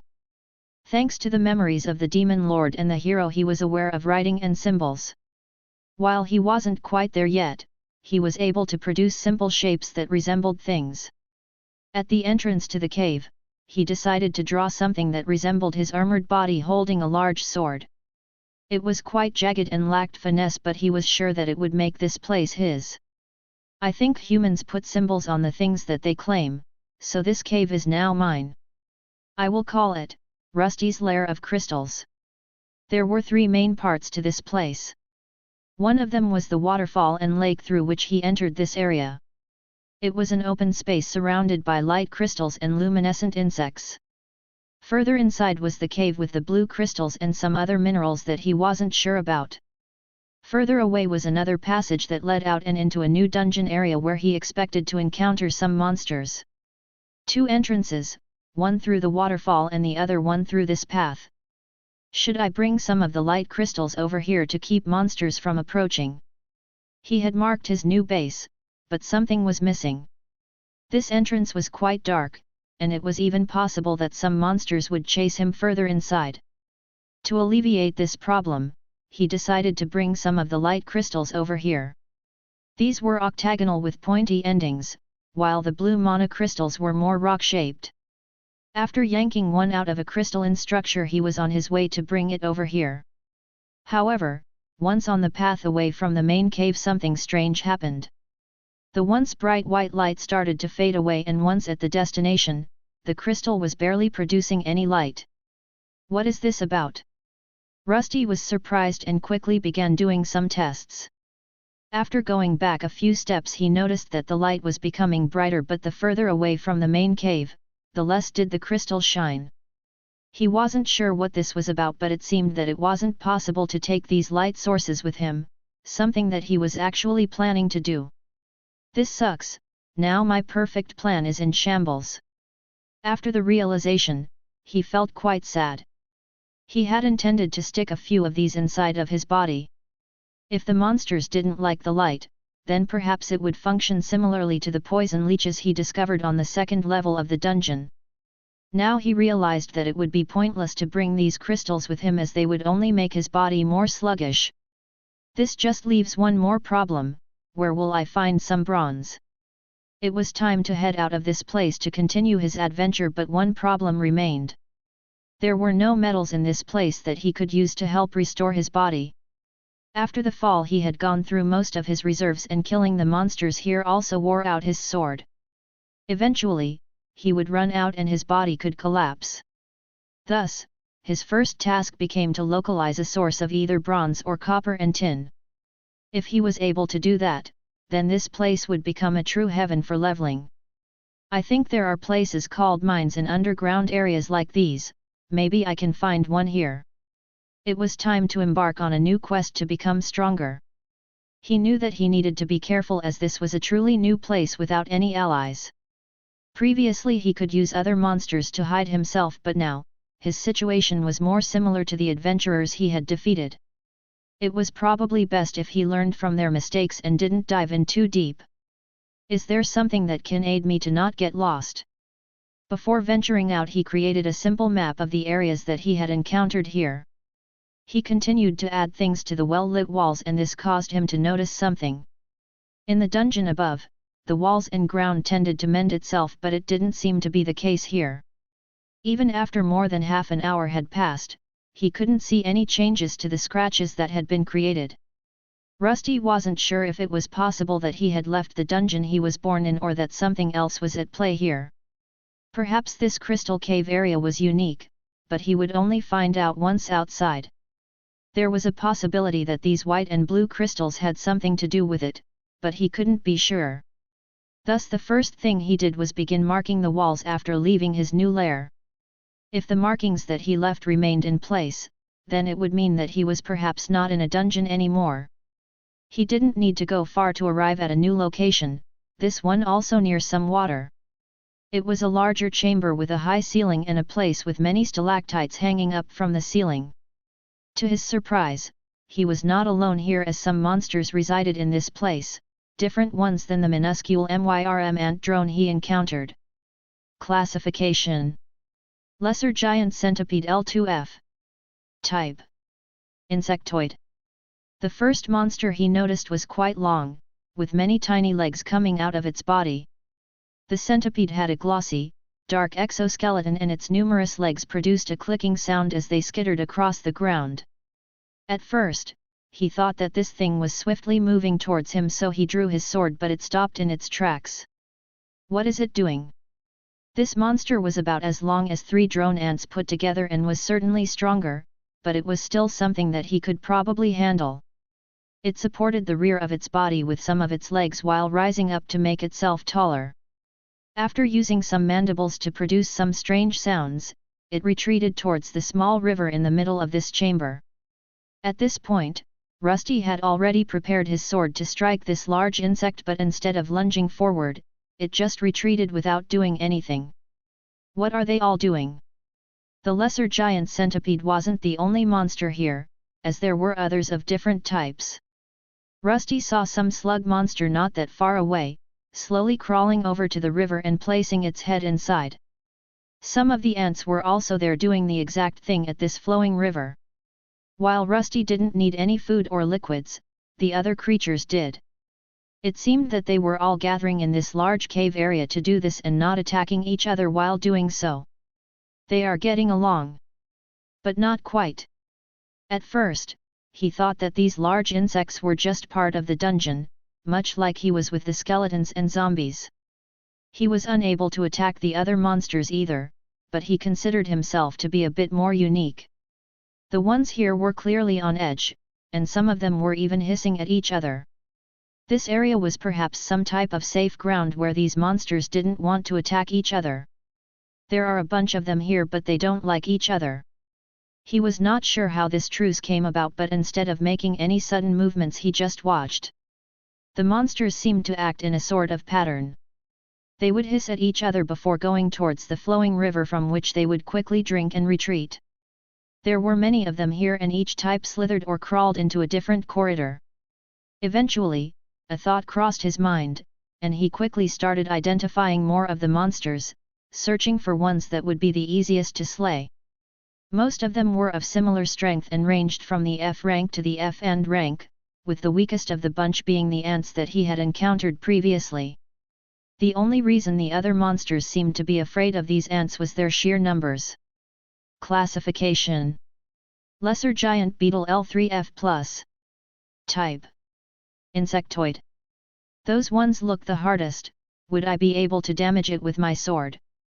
He concluded that going after the ants would probably be the easiest at first.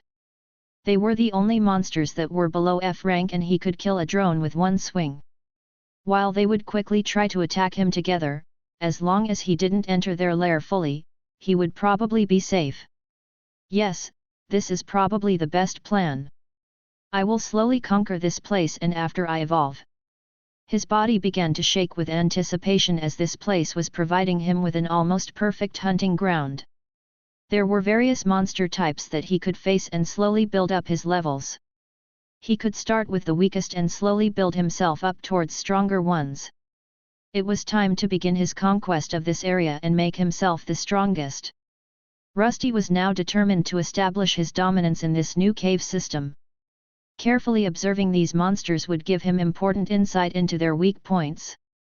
He made sure to look for softer-looking spots in their bodies he could sink his blade in. Most of them used their mandibles as main weapons, but other ones like the slugs seemed to use something akin to acid instead. The hunt had now begun, and he would rise above all. You have gained plus 10 experience points. You have gained plus 10 experience points. Congratulations, you have gained a level. Whoa, I gained a level. But I better keep on running. Rusty said to himself while trying to put more power into his metallic legs. The ground underneath was quite uneven, and his body was not suited for such a fast pace. His metallic legs clanked against the rocky ground as he sprinted through the twisting tunnels of the cave system. The echoes of his footsteps were mixed with the angry hisses and clicking sounds of the pursuing ants. They are really angry. Well, I don't blame them. I did kill quite a lot of them this time around. As he navigated the passages, Rusty continued to glance at the glowing light insects on the walls. These creatures, just like the monsters here, needed water to survive and would remain close to their source. The main watering hole in this dungeon attracted a lot of glow bugs, and this was where he was heading. However, the large ant monsters didn't relent and kept on pursuing through the series of tunnels he had memorized. It seemed that these tunnels were not the same as the dungeon that he came from. Each mark that he left behind remained and allowed him to maneuver back to his lair. There was one problem: just as he could place markings on those walls to create lasting holes, so could the ants. He quickly made a discovery about these pesky creatures that slowed down his exploration attempts. These strange ants liked to tunnel through the rocks and left smaller passages through which he couldn't fit through. They all connected to larger corridors like the one he was running through and allowed his enemies to come from various directions. It was the same now. During his sprint, one of the little buggers jumped at him from above. It came through one of the many openings in the walls that were hard to make out and sometimes blended together with the scenery. The ant lunged itself onto Rusty and landed on his helmet, which it promptly started chewing on. "Get off me!" He wanted to shout but failed to have the vocal cords to do so. The monster trashed around and tented his marvelous visage slightly before he could wrestle it down. Soon after, the monster found itself without a head after he activated his power skill. His sword started glowing red and increased in speed to deliver a devastating blow to the monster. "You have gained +8 experience points." "Hey! 8 not 10? Was this one different from the others or something?" Rusty found himself perplexed as he noticed a decrease in the amount of experience points he received. All the little ant monsters were giving him 10 experience points each, but now for some reason, he was receiving less. On his way out, he confirmed this number change by dispatching a few more of the troublesome insects. There was little time to dwell on this issue as Rusty had to navigate through another obstacle first. Eventually Rusty managed to outmaneuver his pursuers and finally arrived at the glowing oasis where the other monsters gathered. The gentle sounds of flowing water were interrupted by his clacking and the screeching insects behind him. A whole battalion of drones swiftly surged through the cave opening and entered the watering hole area. This was all according to Rusty's well-thought-out plan, and the moment he arrived here, there was nothing to worry about anymore. As the MYRM ants displayed their aggression, the other monsters within the cave began to react. Even in the dim confines of the cave, certain rules governed these creatures, and engaging in combat within this space was one such rule they couldn't breach. "Oh, they are fighting. I need to use this chance to get away." The acidic slug creatures spat at the approaching ants while one of the large beetles used its mandibles to fend off the invaders.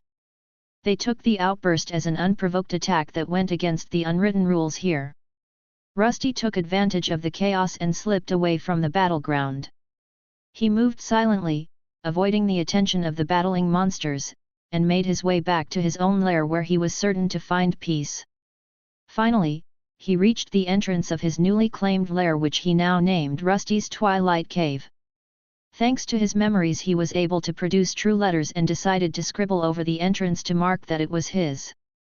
To make things more serious, he also included words like "Do not enter" and skull symbols. If adventurers found this place, they would think twice before entering. That could have gone better, but I did it. I leveled up again. Now I'm one step closer to evolving, but not quite there either. Name: Rusty. Classification: Corroded Twilight Bronze Armor F+L6. Type: Magical/Inorganic. Hit points HP: 45/78. Magic points MP: 11/58. Special points SP: 20/20. Strength: 70F+. Agility: 50F. Dexterity: 52F. Constitution: 73F+. Intelligence: 51F. Wisdom: 53F. Willpower: 54F. Durability: F+. There was one big problem, and it was visible on his status screen: his health points were going down. His only weapon, which was a slightly corroded blade, kept breaking, and he needed to restore it with the help of his old bronze resources. Living beings could restore themselves by just sleeping, but he was different. his health pool would not regenerate by itself, he needed to find a metal deposit and he needed to do it quickly. At least I don't suffer any negative effects from low HP. Though unable to regenerate like humans, Rusty enjoyed certain perks of his unique physique. One of them was that he didn't really feel pain nor would he slow down with holes in his armor. As long as his joints functioned, he could persist in continuous movement without experiencing fatigue or succumbing to statuses like bleeding. I'm level 6 now, in 4 I should be able to advance to a new form again and restore my body then, but will it be able to hold out for that long? He had a sinking suspicion that such a feat would be somewhat difficult.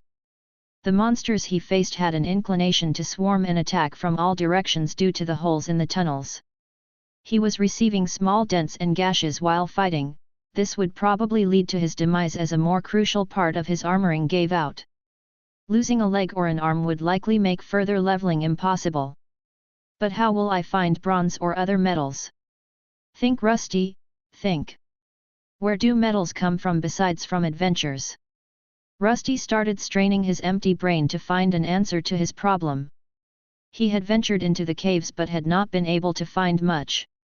The insect creatures were made of other materials than metal and he could not integrate their carapace into his metallic armor. Even after searching around he was unable to discover any bronze deposits and he had a few options left. Either I keep it safe and go at it slowly until I reach level 10, or I go in deeper. He was pretty sure that things like metal ores existed. They were rock formations that should contain the resources he needed and were usually found in places like this underground area. Rusty was also sure that he would need to find both copper ore and tin ore to produce bronze, as his body was an alloy of the two. I don't need as much tin though, so copper is the one I truly need. He retained some leftover resources from his previous scavenging endeavors, with a surplus of tin ore compared to copper ore. To produce 1 ingot of bronze he required 3 copper ingots and only 1 tin ingot. Due to this ratio, Rusty had managed to accumulate extra tin ingots during the period when he was absorbing weapons and other living armors. Thus his quest for the precious metals continued. After bending some of the dents back into place he set out back to the watering place. Upon arrival, he noticed a lack of interaction among its inhabitants. He saw a few dead ants on the ground, likely a result of the group hastily retreating after being attacked by the larger insectoid types. If I only knew what to look for. Rusty came to a halt and surveyed the various entrances, each harboring a different type of enemy. At this point, he opted to confront the lesser ants that were a rank below him in strength. The other monsters looked a lot tougher and his sword would dull rapidly if applied to their tougher carapaces. Identification. Brittle rock. A slightly more brittle rock than usual, will crumble under pressure. Well, this isn't it. Identification. Hard rock. A harder rock, required more pressure to break. Not it either. Rusty found himself identifying various rock formations while combing through this underground lair. It seemed that the ant drones had dwindled slightly and did not appear as much at their usual spot. This allowed him to go further to attempt to identify the minerals on the walls. However, there was nothing besides rocks of various shapes, sizes, and colors that were of no use to him. That was until he encountered one of his friends. You have gained +8 experience points. 8 again. If he had a face he would be frowning after defeating the monstrous ant. It was alone but he knew that eventually, new ones would appear. It became clear that these monsters could somehow communicate with each other through means he didn't understand. After finding a dead ant, others would eventually appear so he knew that time was of the essence. Wait, what's that rock stuck to the ant? He didn't really have much time to identify his adversaries as they tended to swarm around him but this time around, he noticed something stuck to its carapace. Identification. Copper ore pebble. A mineral containing some copper metal. Can be processed with other such minerals to produce copper. Oh! It's there!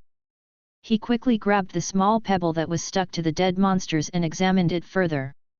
This happy moment didn't last for long as when he attempted to quickly absorb the copper inside this tiny ore fragment, he couldn't.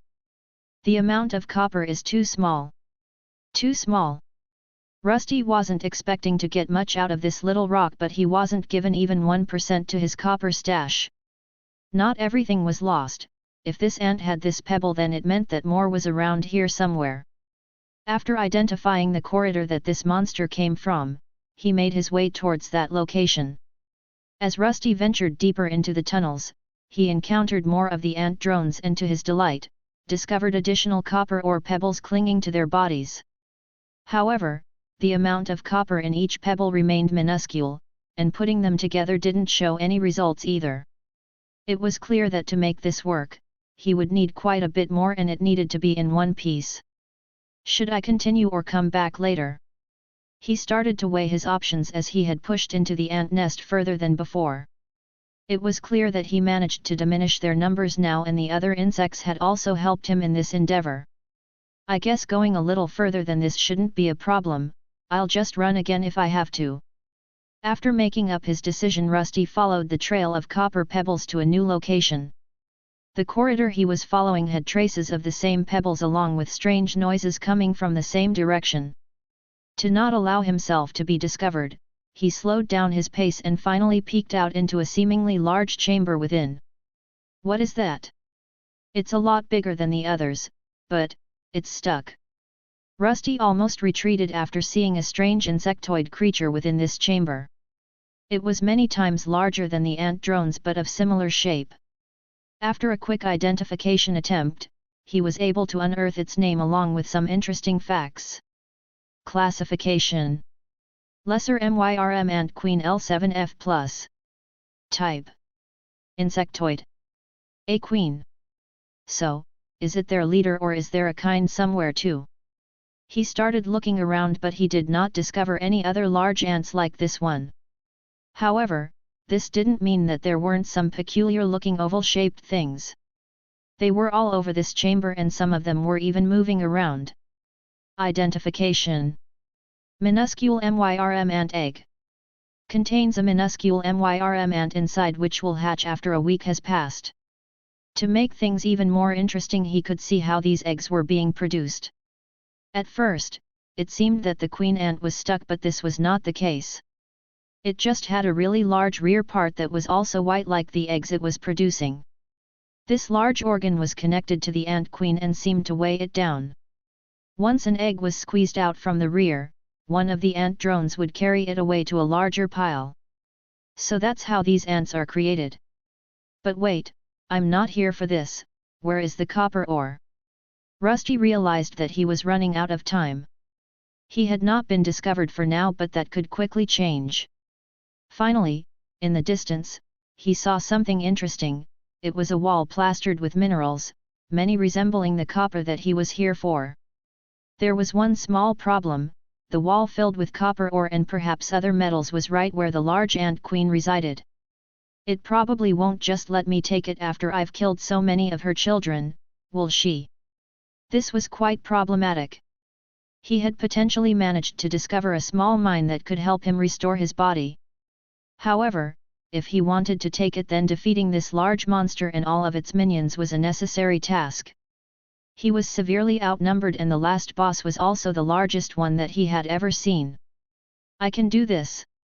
I've leveled up, gained experience, and learned from my encounters. This is just another challenge on the way to becoming strong.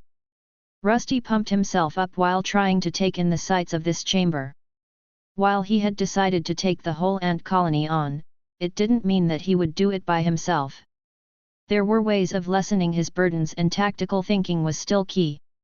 Rushing in like a madman could always be done later, but first, he would use his surroundings and tactics just like he did in the upper levels of the dungeon.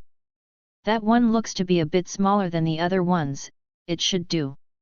Luckily, these guys don't go around in such large groups like the other ones, and judging by its level, it shouldn't be that tough.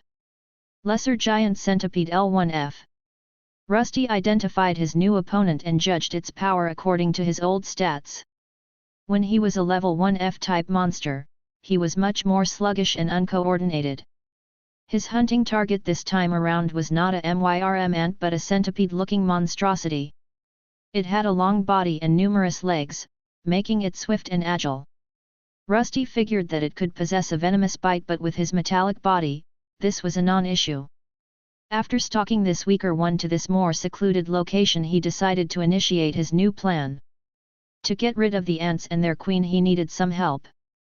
For this purpose, this centipede was required, or to be more specific, its innards. With a plan formed in his metallic mind, Rusty waited for the best moment to go for it. His living armor frame seemed to give him an advantage over these monsters. If he remained perfectly still and had no other insect sense on his metal, he would be considered an inanimate object. He just needed to place himself inside of a corridor and wait for his victim to appear. Then, just as the insect was crawling through, he activated his power thrust. His sword started glowing and plunged itself into the monster's head. With a swift and well-executed strike, the monster's weak point had been hit, something that Rusty had also eventually discovered. The adventurers and even these insects all had a similar weak point, which was their heads. Cutting off this monster's many legs or even body parts would not be the smartest move, as he had seen it fight with some ants. Going for the head was always the best solution in battle. You have defeated the lesser giant centipede. You have gained plus 25 experience points. The lifeless creature now lay in the corridor, its legs twitching sporadically. Rusty immediately got to work by grabbing the long monster and placing it over his shoulder. The fresher the remains were, the better, so he needed to make his way towards the ant lair. There were a few things that he had noticed about his current adversary and how they could seemingly track him everywhere. After making sure that the coast was clear, he made his way into the ant colony. Their numbers had dwindled since he had begun hunting them, but with that queen there, it was a temporary situation. To make sure that they continued to go down, he wanted to start a fight between two of the species living here. Then when the moment was right, he would strike and get to that large copper deposit that he needed. A smaller pack should be somewhere there. Rusty knew that patience was key, and he had taken many days to get used to these underground tunnels. He kept avoiding the insects and just gathering information about their movement patterns. Only after having enough data about his current opponent did he decide to act, and this group of 3 ants would be the start of his ploy. After placing the body of the lesser giant centipede to the side, he engaged with the trio of minuscule MYRM drones. The ants were a bit confused by the body of the other insect that was tossed to the side, but quickly identified the metallic suit of armor as their main adversary. Rusty, who had managed to level up, didn't have a problem handling 3 drones at once, and soon they all fell to his blade. Afterward, a blue crystal appeared in his hand, which he crushed immediately after. Quickly, all of his MP was restored, which would allow him to perform more powerful skills if the need arose. He was still in enemy territory, and keeping himself prepared was crucial. Being attacked down here was a constant possibility, and he intended to get out of here without sustaining any further damage. Now, to make it look believable, Rusty began his plan of getting the 2 insect types to fight by placing the dead centipede in the middle of this battle scene. Around its body, he placed the recently defeated ants, and to make it move believable, he even placed one of their legs into the other insect's mouth. These things seem to be territorial, so this should work, I think. The monsters that he was facing seemed to use scents of other creatures to keep track of everything. He figured this out after being constantly chased by them within the tunnels. Each time he got some of their bodily fluids on his armor, they would somehow manage to track him. However, after washing up in the waters down here, they would be unable to track him any further. Inspired, Rusty contemplated the prospect of spreading the scent of another insect to see how the ants would react. Could it potentially confuse them or divert their attention towards one of the other monsters in the underground domain? It was clear that they all had their separate territories that met up at the main watering hole. While they seemingly adhered to a peculiar pact of non-aggression there, Rusty wondered whether introducing the scent of a centipede inside the ant territory would be enough to break it. After carefully setting the scene, Rusty retreated to a safe distance and observed. The scent of the lesser giant centipede mingled with the ant lair, and eventually, a drone appeared on the scene. Their antennae started twitching, and it seemed like they were on high alert. The drone approached cautiously, investigating the scene of the staged battle. Rusty couldn't see that well from his viewing angle, but considering that the monster didn't instantly identify his position, something had changed. I better get out of here. I think the centipede scent might be masking me for now. His armor had caught some insect fluids and his sword was also covered in them. This was also part of his plan, as he wanted a trail of both the insects leading out. Once the ant pointed its head in his direction, it was time to move. From time to time he would rub the blood-covered sword on the sides of the walls to keep the scent fresh. As he moved, he could hear the faint sounds of the ant drones following the scent trail that he placed. It reached the watering hole and towards the direction of the centipede territories. Quickly after, he ran towards his lair where more water resided and where he could wash up. Then when the time was right, he peeked out to see if his plan had been successful. Oh, they seemed to be mad at each other. After returning, he saw both sides squaring off against each other. On one side he saw multiple ant drones and on the other 2 giant centipedes. Both insect teams were locked in a fierce territorial dispute, mandibles clashing and legs moving. However, after a few minutes of posturing, both sides started retreating to their sides and no actual war had started. It seemed that it would not be that easy to trigger both sides to engage each other. Maybe I'll need to create more conflict to escalate things faster. Rusty pondered his next move as he watched the tense standoff between the ant drones and the giant centipedes. The initial plan had worked to some extent, but it seemed that the territorial dispute might need a little push to turn into a full-blown battle. Seeing that his previous plan had partially worked, there was no need to think about it but continue with it. Thus, for the next few days, he began placing carcasses of centipedes into the ants' colony. To make things look even better, he began to do the same with the other side. He wanted to make it look like both sides were encroaching on each other's territories. At some point, one side would probably give in to their urges and finally attack. However, even after a week they still continued to act in a somewhat passive way by just gnashing their mandibles at each other. It's not really working, but maybe if I do this. Rusty had begun to worry that his perfectly created plan would not work. Even after going back and forth between 2 insect territories and suffering some further damage, nothing had changed.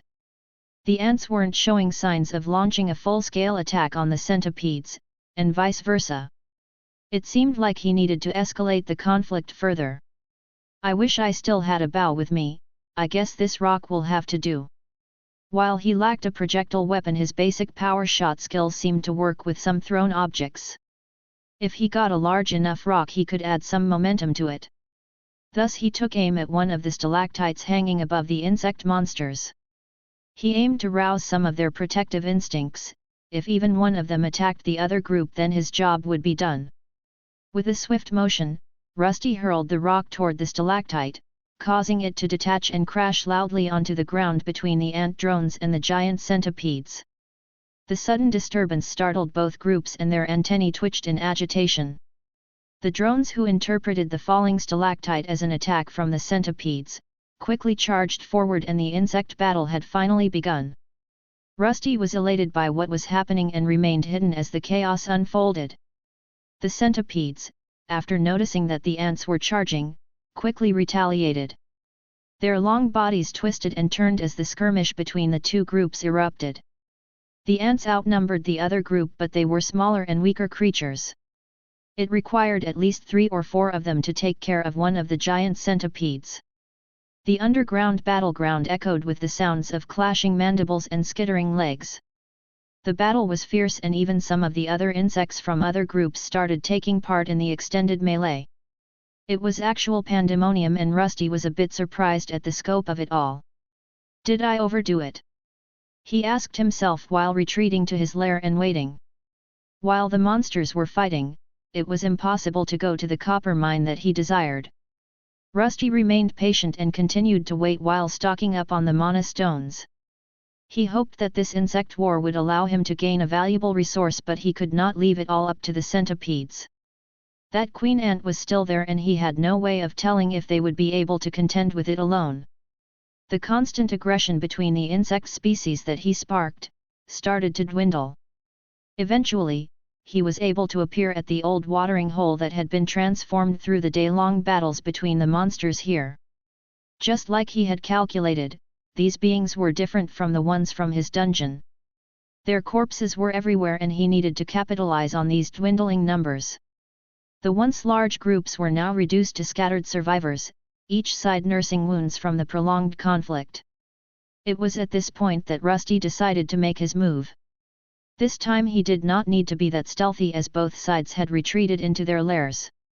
After confirming that the coast was clear, he made his way into the ant tunnels that had become filled with the remains of insect combatants. The way looks clear, but I should hurry.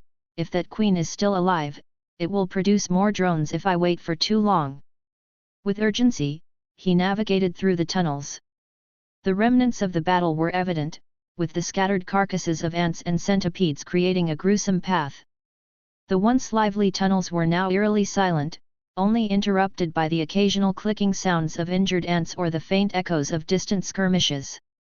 The battle still raged on, but both sides had diminished in numbers. While he was not here for leveling purposes, he couldn't help himself to defeat a few ants and injured centipedes. This allowed him to notice a discrepancy in the experience gained again. It seemed that injured monsters gave fewer amounts of points compared to uninjured ones. You have gained plus 13 experience points. As he moved in deeper, the monsters' remains started to dwindle until none of them appeared again. He could see some markings on the ground and insect parts here and there. It was as if something dragged the remains further in. These lead into the Queen's chamber. I wonder what they are doing. Rusty continued pushing on until he arrived at the place with the copper vein. Before entering, he made sure that everything was in order. This was the place of the final battle, and he knew that he would need to probably face a large group of either the ant monsters or the centipedes.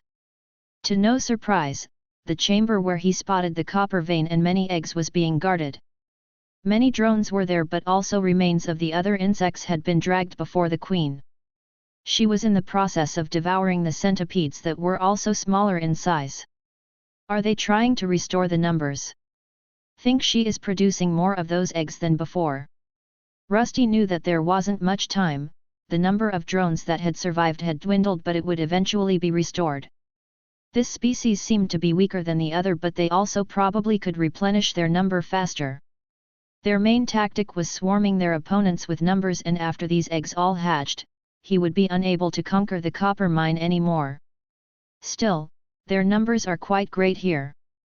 I probably won't stand a chance if I just go in like this. He knew that going in with a tactical mind was the key to victory. While he strived to be the strongest, the time for pushing forth was not yet there.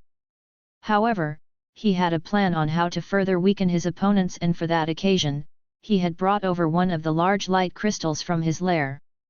The real fight starts now. First, the light crystal that had been wobbling inside of his body was brought out to the forefront. While normally it could not produce any light without being inside of his lair, there was a trick to making it work outside. Even now, it was producing a faint amount of light thanks to the mana crystals he had also brought over. His body was used as a storage unit for the blue stones, and soon he would use them to take all the copper along with the life of the Ant Queen.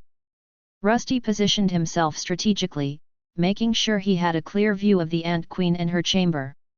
With the light crystal emanating a faint glow, he waited for the perfect moment to initiate his plan. The drones seemed to be preoccupied with the Queen as they were regurgitating something into her mouth. Considering that she couldn't move from this place due to the large abdomen, it was probably food. Classification: Lesser Myrm Ant Queen L7F+. Type: Insectoid. There it is. If it can only stay in that one spot, then it shouldn't be that hard to defeat. He needed that copper deposit that was sitting next to the monster's enlarged rear end. Even now he could see white eggs coming out of it and getting carried to the side. It seemed that these things took some time to hatch, and even now some of them were growing. The forces of the ants had been diminished, but they still had a large group here. Several of these tunnels connect to this main chamber. If this crystal does its job, then I should be able to do it. Despite being nothing more than a sentient piece of armor, Rusty experienced a peculiar sensation in his core, something akin to emotions. Emotions, both excitement and fear, coursed through him as he contemplated the impending battle, a battle that could potentially result in his final demise. Yet, he recognized the necessity of confronting the Ant Queen to strengthen himself and overcome the challenges of this insect-infested underground. Restoring his body was necessary for his future survival, and he understood that this battle could not be avoided. No way to go back now. If I wait, these ants will just come back in greater numbers. What if they eventually overrun those other insects? After pitting the two species against each other, it appeared that the ants were beginning to win. While the centipedes possessed larger and stronger bodies, their cooperation was more than lacking. It was likely that the ants would emerge victorious in the end. However, this victory could lead to a larger issue, as he would be against even greater numbers than before, something that he would be incapable of handling. Here it goes then. Come at me. It was time to start his plan, and the first thing he did was to place the large light crystal on the ground. Next to it, he started stashing the other mana crystals and stopped after it was glowing gently. Then he started making some noise. While he was not capable of shouting, hitting his chest with his metallic gauntlet was enough to produce quite a ruckus. The drones that had been busy feeding the queen and handling eggs instantly turned in the direction of the strange living armor. There was a small swarm of them in this chamber, and he would certainly be defeated if he attacked the queen with all of them in there. Thus, he decided to lure them out and make himself a target. "Come, follow me." Just as he expected, the small drones tossed themselves at him the moment they saw him. They seemed angrier than usual, probably due to the fact that he had invaded their colony's innermost sanctum where their queen resided. The large ant gave out a strange hissing noise in his general direction, which seemed to call forth even more ants. One ant tossed itself at him and he quickly cut off his head, its fluids falling on him just as he had planned. Soon after, he turned around and started to run while ensuring the drones followed him. He could hear the skittering of their legs behind him as he led them away from the queen's chamber and deeper into the labyrinth-like tunnels of the ant colony. Rusty knew he couldn't afford to let any of them catch up to him, as a swarm of angry ants could easily overpower even his sturdy metal frame. However, he also didn't want to actually flee to safety. The angry ants needed to be close enough to keep following him, and the more the better. After spending some time fighting these monsters, he had memorized a few paths and also marked them for easy use. He continued to lead the ants on a wild goose chase through the tunnels, and eventually, he made his way back to the chamber where his target resided, the Ant Queen. He had gone in circles to return to this place that was now a lot emptier than before.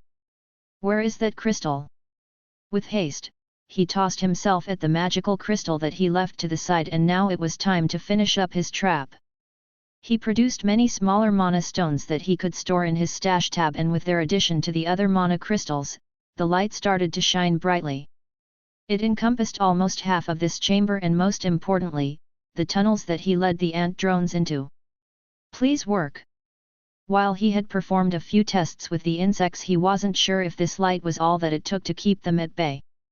It worked in his own lair where there were many, but he could only bring enough mana stones to make one of them shine brightly here. Luckily, the moment the radiance took over, the ants stopped in their tracks and could not go any further. Haha, I knew it would work. Rusty raised his arms up into the air and cheered again, something that he started doing whenever performing well.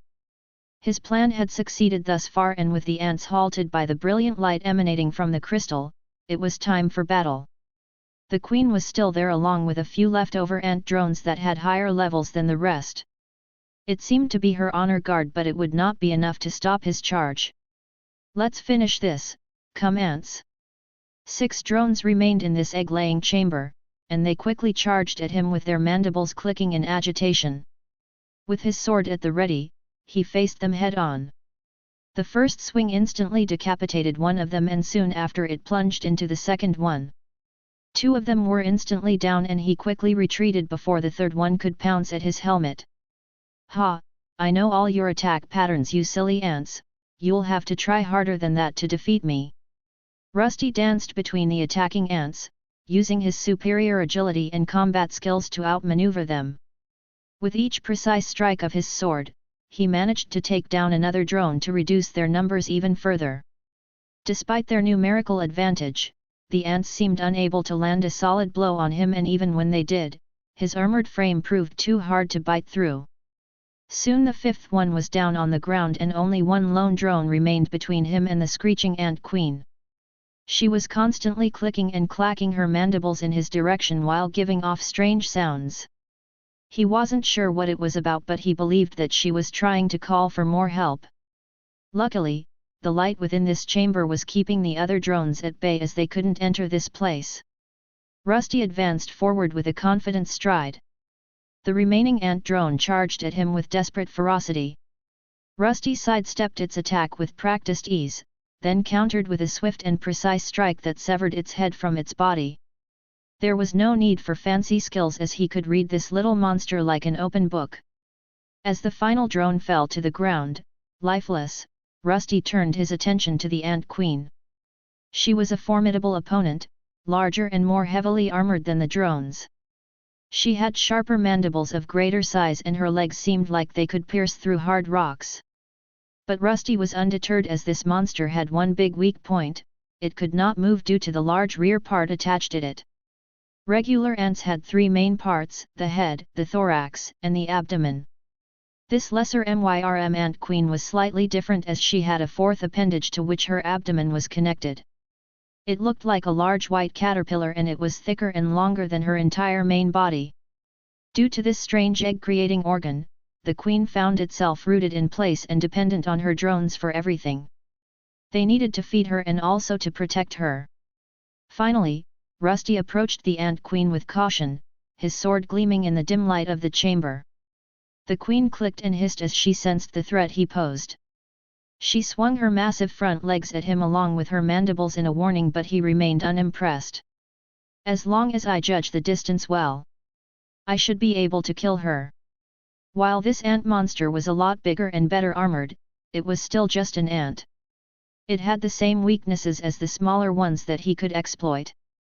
After fighting the smaller drones for so long, he had identified gaps in their insect armor. These spots were usually at the joint areas or at the parts where the head, thorax, and abdomen connected. However, when it came to this one here, there was an even bigger weak spot. He circled around the ant queen to arrive at the strange-looking organ she was connected to. His sword moved in a thrusting motion as he pierced it from the side. Instantly he could tell that the monster was in pain and receiving damage. He wasn't sure how other creatures worked in this world, but everything had health points. It was possible to defeat some monsters by hitting the same spot over and over again. In this case, that was also part of his ploy. Don't hate me for this, ant queen, I need that copper. Thus he continued to hit her weak spot, over and over again while the monster trashed around in agony. Her movements became more erratic and her attempts to defend herself grew feeble. The once mighty monarch of the ant colony was now reduced to a wounded creature, or so he thought. His assault was relentless, but the queen still had one trick up her sleeve. He could see the monster's health bar with the help of his identification skill, but he was sure that it was going down. But his enemy didn't want to just give up and die. As he was stabbing the rear end continuously, the ant queen started thrashing even harder. It was to the point that he could see the caterpillar-like rear organ sliding forward with her. Wait, what is it doing? The monster was doing something strange. It was doing something to its abdomen, or to be more precise, to the part that connected to the egg-laying organ. It started to stab it while also yanking itself forward as if it was trying to tear it off and get free. This doesn't look good. He realized that he might have underestimated this monster's tenacity. The ant queen's attempts to free herself were becoming increasingly frantic and she was starting to separate herself from the rear organ. The rest of her body was mostly uninjured and probably capable of defending itself. Eventually, he attempted to switch to attacking the main body, but after a few pokes, he found it hard to pierce the carapace and even the weak parts. His corroded sword had become dulled with time and he wasn't sure if the time to spend his restorative resources was wise. Thus he continued attempting to stab the monster and slash at it with the help of his power skills. With the added momentum and attacking power, he managed to dislodge one of the monster's hind legs. However, the monster wasn't letting up and finally managed to separate its main body from the organ. It had managed to free itself and first fell forward in a daze. Rusty didn't panic yet as he tossed himself at the creature from behind. He would not relent until the queen was defeated, but even after landing a few hits, the monster was still not dead. It turned around and angrily launched itself at the living armor that had been giving it pain for so long. The monster ant was bigger and stronger, so his body was flung into the distance and collided with the nearby wall. The monster gave out a massive shriek of anger and its antennae continued to twitch with anger. It looked at Rusty, who was rattling around and trying to gather himself off the ground. His foot was loose and so was his left arm. With haste, he attempted to set himself back into place, but the monster was coming. It charged with speed and force that he had never seen before. Rusty scrambled to his feet, his damaged body protesting against the sudden movement. With his sword in hand, he braced himself for the incoming assault. The Ant Queen charged at him relentlessly, her mandibles snapping menacingly. He intercepted them with the help of his sword, or at least attempted, but to no surprise, his sword finally snapped in two. His body was slammed against a nearby wall as the Ant Queen attempted to gut him. However, even though her mandibles were sharp and bit through his bronze body, this was not the end. He retracted his broken sword, stuck it into the monster's mouth, and then quickly activated his strongest skill. The ant monster's mouth started glowing along with the leftover part of his blade that he enhanced with the light element. These monsters were all susceptible to this element and he could infuse his weapon with it. Once inside the monster's mouth, the glowing sword entered its body and made it retreat. Rusty could see that the queen was in disarray and he needed to quickly follow up. This was the time to spend the rest of his bronze and conjure up a new blade. The holes and gashes on his bronze body started to rapidly restore themselves and he was granted a replacement sword. Soon after, his only leftover mana crystal was crushed to restore his MP. All of his bronze reserves had been just consumed, but he didn't care, the foe needed to be defeated first. Soon he launched himself at his adversary, his blade glowing red as he launched a series of powerful thrusts and slashes. His attacks were precise and relentless, each strike aiming for the weak spots he had identified earlier. The Ant Queen, now weakened and disoriented, struggled to defend herself against Rusty's onslaught. Her mandibles snapped wildly and even were able to produce new wounds on his metallic form. However, he did not care and only plunged his sword into one of the monster's eyes, and finally, the monster was faltering. With each strike, Rusty felt a surge of power coursing through him. This was his moment to prove his strength and resilience. He refused to let the Ant Queen defeat him, he would not fall after coming this far. The cavern echoed with the clash of metal against chitin as Rusty and the Ant Queen engaged in a fierce battle. Despite her size and strength, she had been injured too much and the metallic armor proved to be more resilient. Finally, after what seemed like an eternity, Rusty delivered the decisive blow. His sword pierced through the weakened carapace of the Ant Queen, dislodging her head along with it. Without being able to screech in agony, the queen collapsed to the ground, her body unmoving and lifeless. You have gained plus 250 experience points. You have gained a new title. Congratulations, you have gained a level. Haha, I did it. But while he was happy that he had been victorious, there was one little problem. The light crystal that he had left behind was starting to dim and behind it was a sea of angry ant drones. They were clearly enraged by the death of their queen and probably wanted to have a nibble at his metallic body. Give up already, your queen is already dead. A shriek escaped from an ant and was soon followed by another as they charged at the monster that defeated their leader. Rusty took up a stance and prepared himself for the onslaught of angry drones. He knew that despite his victory over the queen, this wasn't over yet. The light crystal had dimmed and some of the drones managed to slip through, but he was not scared, victory was near. As the first wave of drones descended upon him, Rusty swung his sword with precision to deflect the initial mandibles and slashed through their exoskeletons. These smaller creatures were not much to him who had just managed to gain another level. With each swing of his sword, more of the bodies riddled this chamber. You have gained +6 experience points. The drones kept coming, seemingly endless in their numbers, but Rusty fought on with determination. He was a whirlwind of steel amidst the swarm. Despite their ferocity, the drones were no match for his strength and increasing skills. He never tired and their numbers started to dwindle. You have gained +6 experience points.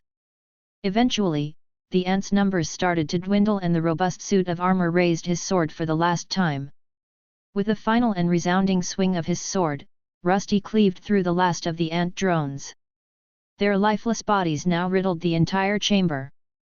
The chamber was now eerily silent and quickly became dark as the light crystal dimmed fully.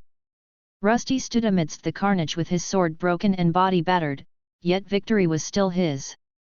I thought they would never stop coming. Rusty couldn't help but feel a sense of satisfaction.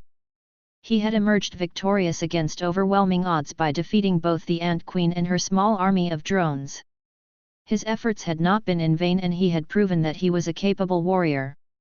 Now all that was left was to take the loot that he had fought for, but first, he needed to glance at his status screen. I've gained 2 levels and I'm almost level 9 too, but they almost got me. I don't have many hit points left. Name: Rusty. Classification: Corroded Twilight Bronze Armor F+L8. Type: Magical/Inorganic. Hit points HP: 15/85. Magic points MP: 3/63. Special points SP: 20/20. Strength: 76F+. Agility: 55F. Dexterity: 57F. Constitution: 80F+. Intelligence: 55F. Wisdom: 58F. Willpower: 59F. Durability: F+. Rusty's body was mangled up and had several large gashes in it. Luckily he wasn't missing any important parts and could still move. This body of his was quite robust and unless his parts were severed, he could keep on moving. However, it would eventually give up and he would be unable to move. At this moment, he could barely move forward without his legs breaking apart. I haven't gotten any new skills lately, that's a bit strange, but I did gain a new title, I wonder what it does. Ant Slayer. Title: a title gained by defeating a large number of ant-type monsters and their queen. Whenever fighting other similar monsters, the person with this title gains a 1% damage bonus. Just 1%. That doesn't sound like much, but I guess it's better than nothing. His level had increased and more power coursed through his body, but it wouldn't last for long. He needed to restore it before leaving this place, and the copper vein here was what he needed.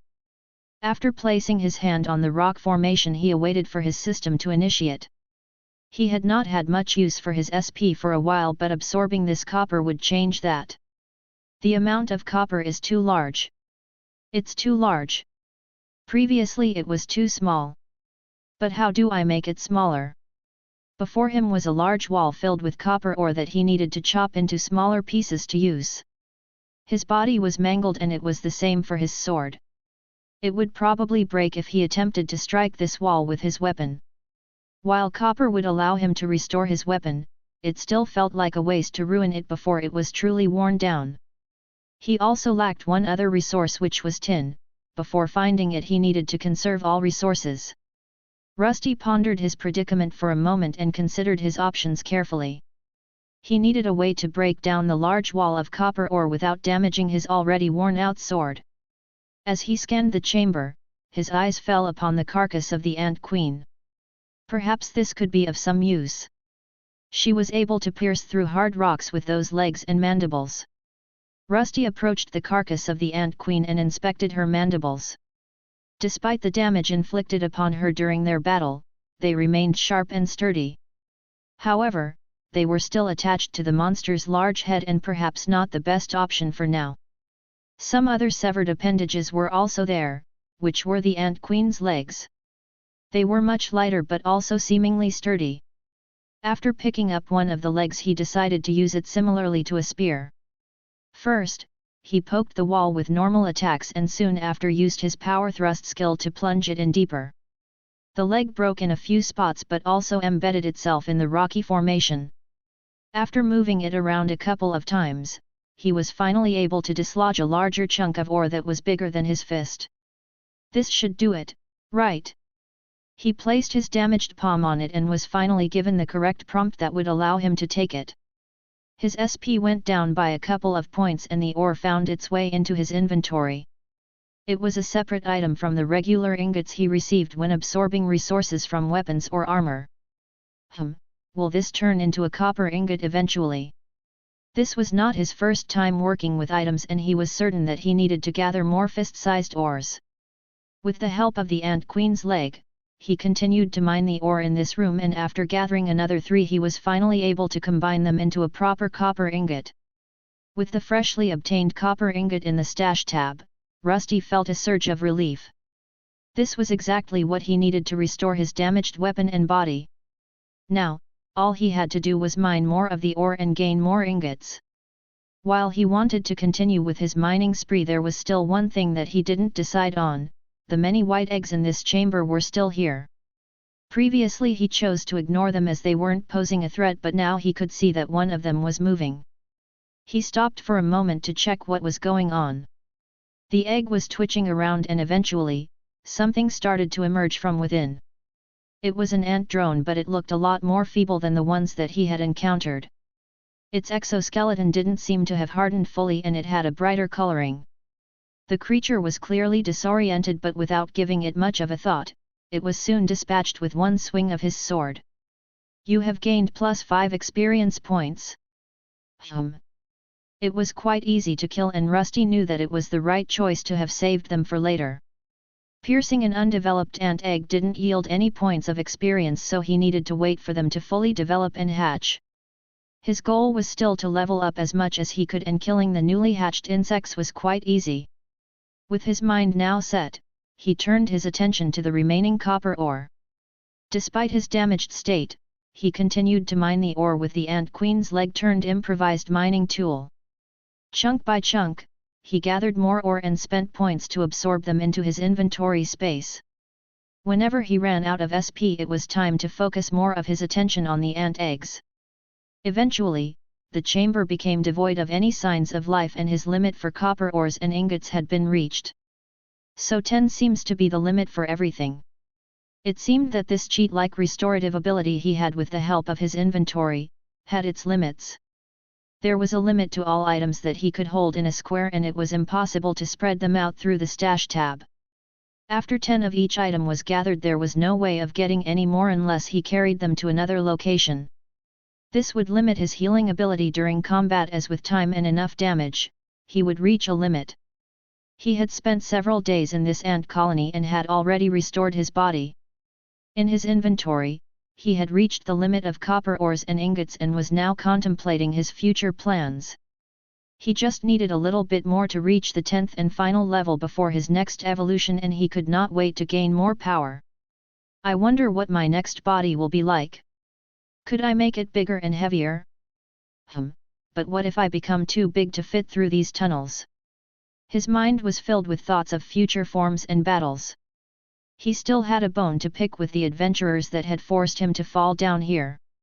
While, on one hand, their actions had propelled him to his current state of power, on the other, they had nearly led to his demise. He had not yet searched for a way back up, but perhaps after he gained more strength, then climbing back up the chasm would become a possibility. Now then, I should take as many of the ores back to the lair and plan my next move. Rusty was ready to leave this dark place. The light on the light crystal had dimmed a long time ago and now this place was pitch dark. He scanned the place with his senses again to see if he didn't miss any of the ant eggs. While he was planning to return here a couple of times, it was better to kill these small monsters right after they had hatched. Oh, what's that? It looks different from the others. On his way out he discovered one last ant egg that was a bit peculiar. The others were all white and went brown when something was about to hatch from them. This one on the other hand looked silvery and metallic. It reminded him a bit of his own body but not quite. It's smaller than the others too. He had almost missed this egg as it had been stashed to the side. Was it discarded by the other hands or did it roll away during the chaos of the battle that ensued a few days ago? Rusty didn't know, but one thing was clear, this egg was taking a while to hatch, a lot longer than the others. It seemed to be a bit special and for some reason, he was drawn to it. Why don't I take it with me? There was space inside of his body to take this egg with him along with a few copper ores.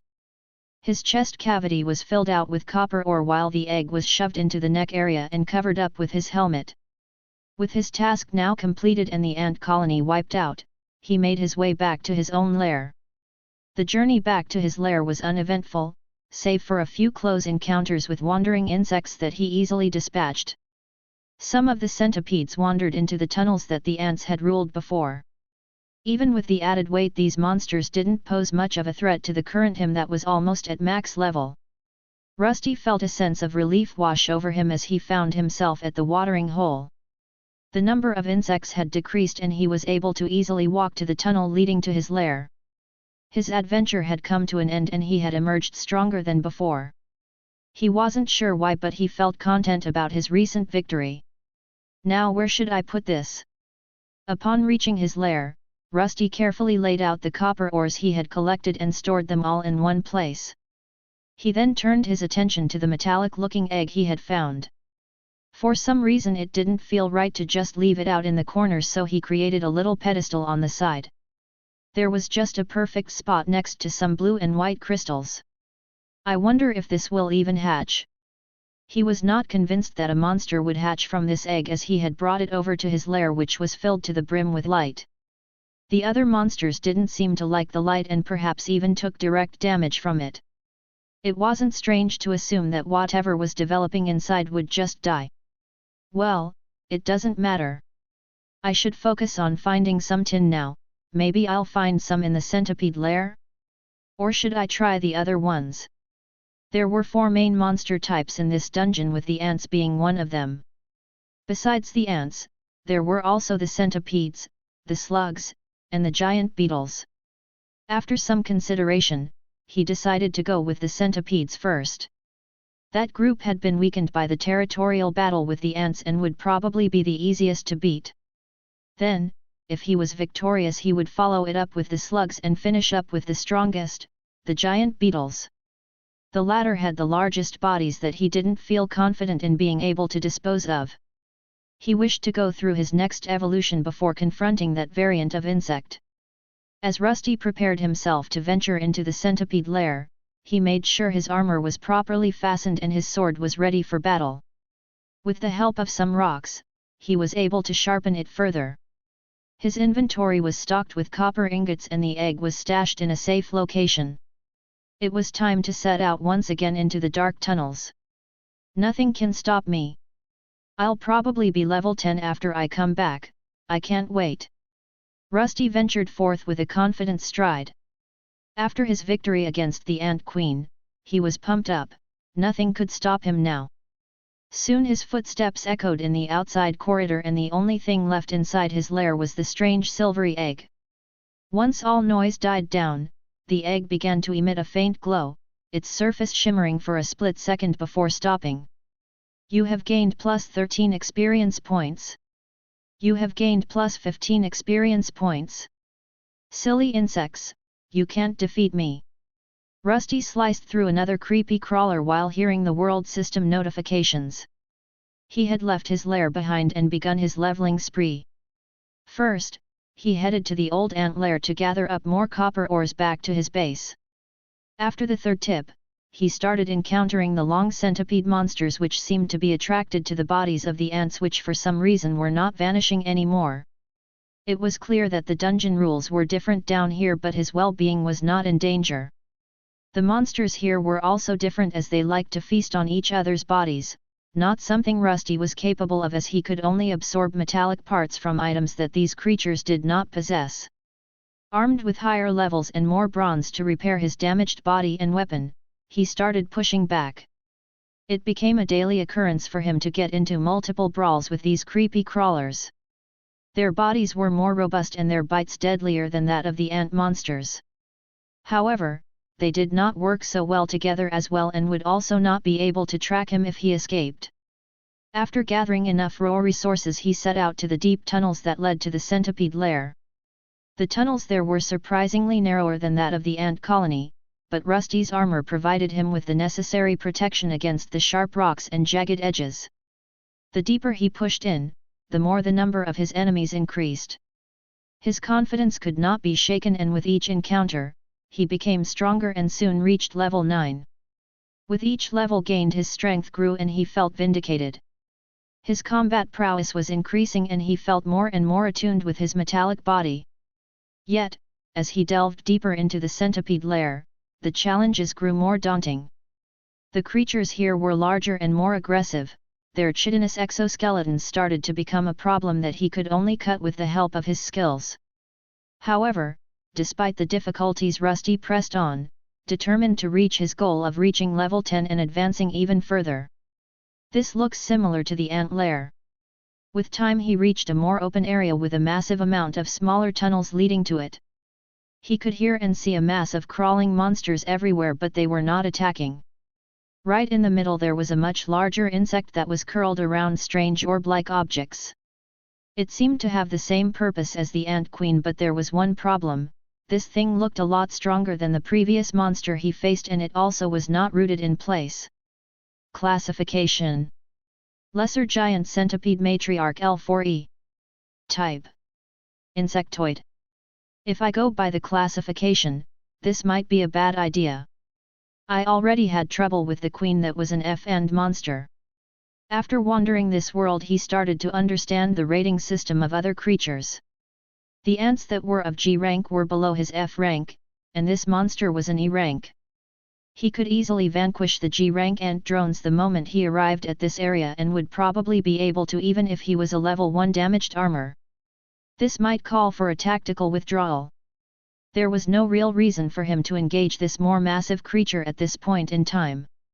There were no tin or copper deposits that he could see in this area, and the risk of facing such a formidable opponent outweighed any potential rewards. Rusty knew that being discreet and calculative was the right way of going about things when it came to survival. There was no reason to rush, and leveling further could be done through safer means. With a cautious step backward, Rusty began to retreat from the lair of the giant centipede matriarch. He made sure to move silently and avoid drawing attention to himself. The last thing he needed was to alert the massive creature to his presence and find himself in a battle he couldn't win. However, his body was not very silent, and after stepping on a crunchy piece of rock he awoke the monstrosity. The giant centipede matriarch seemed quite attuned to the noise and instantly turned to face the direction of the intruder. She rose with her elongated body that was well over 10 meters long and emitted a low hiss, her numerous legs skittering across the ground as she prepared to strike. Rusty's non-existent heart sank as he bolted away in panic.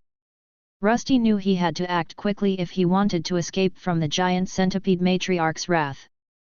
With a burst of speed, he dashed down one of the smaller tunnels in hopes of her enlarged body becoming stuck. To his dismay, the creature seemed to have just fit perfectly through them. Behind him, he could hear the sound of the matriarch's massive body slithering after him, her hisses echoing through the tunnels like a menacing symphony.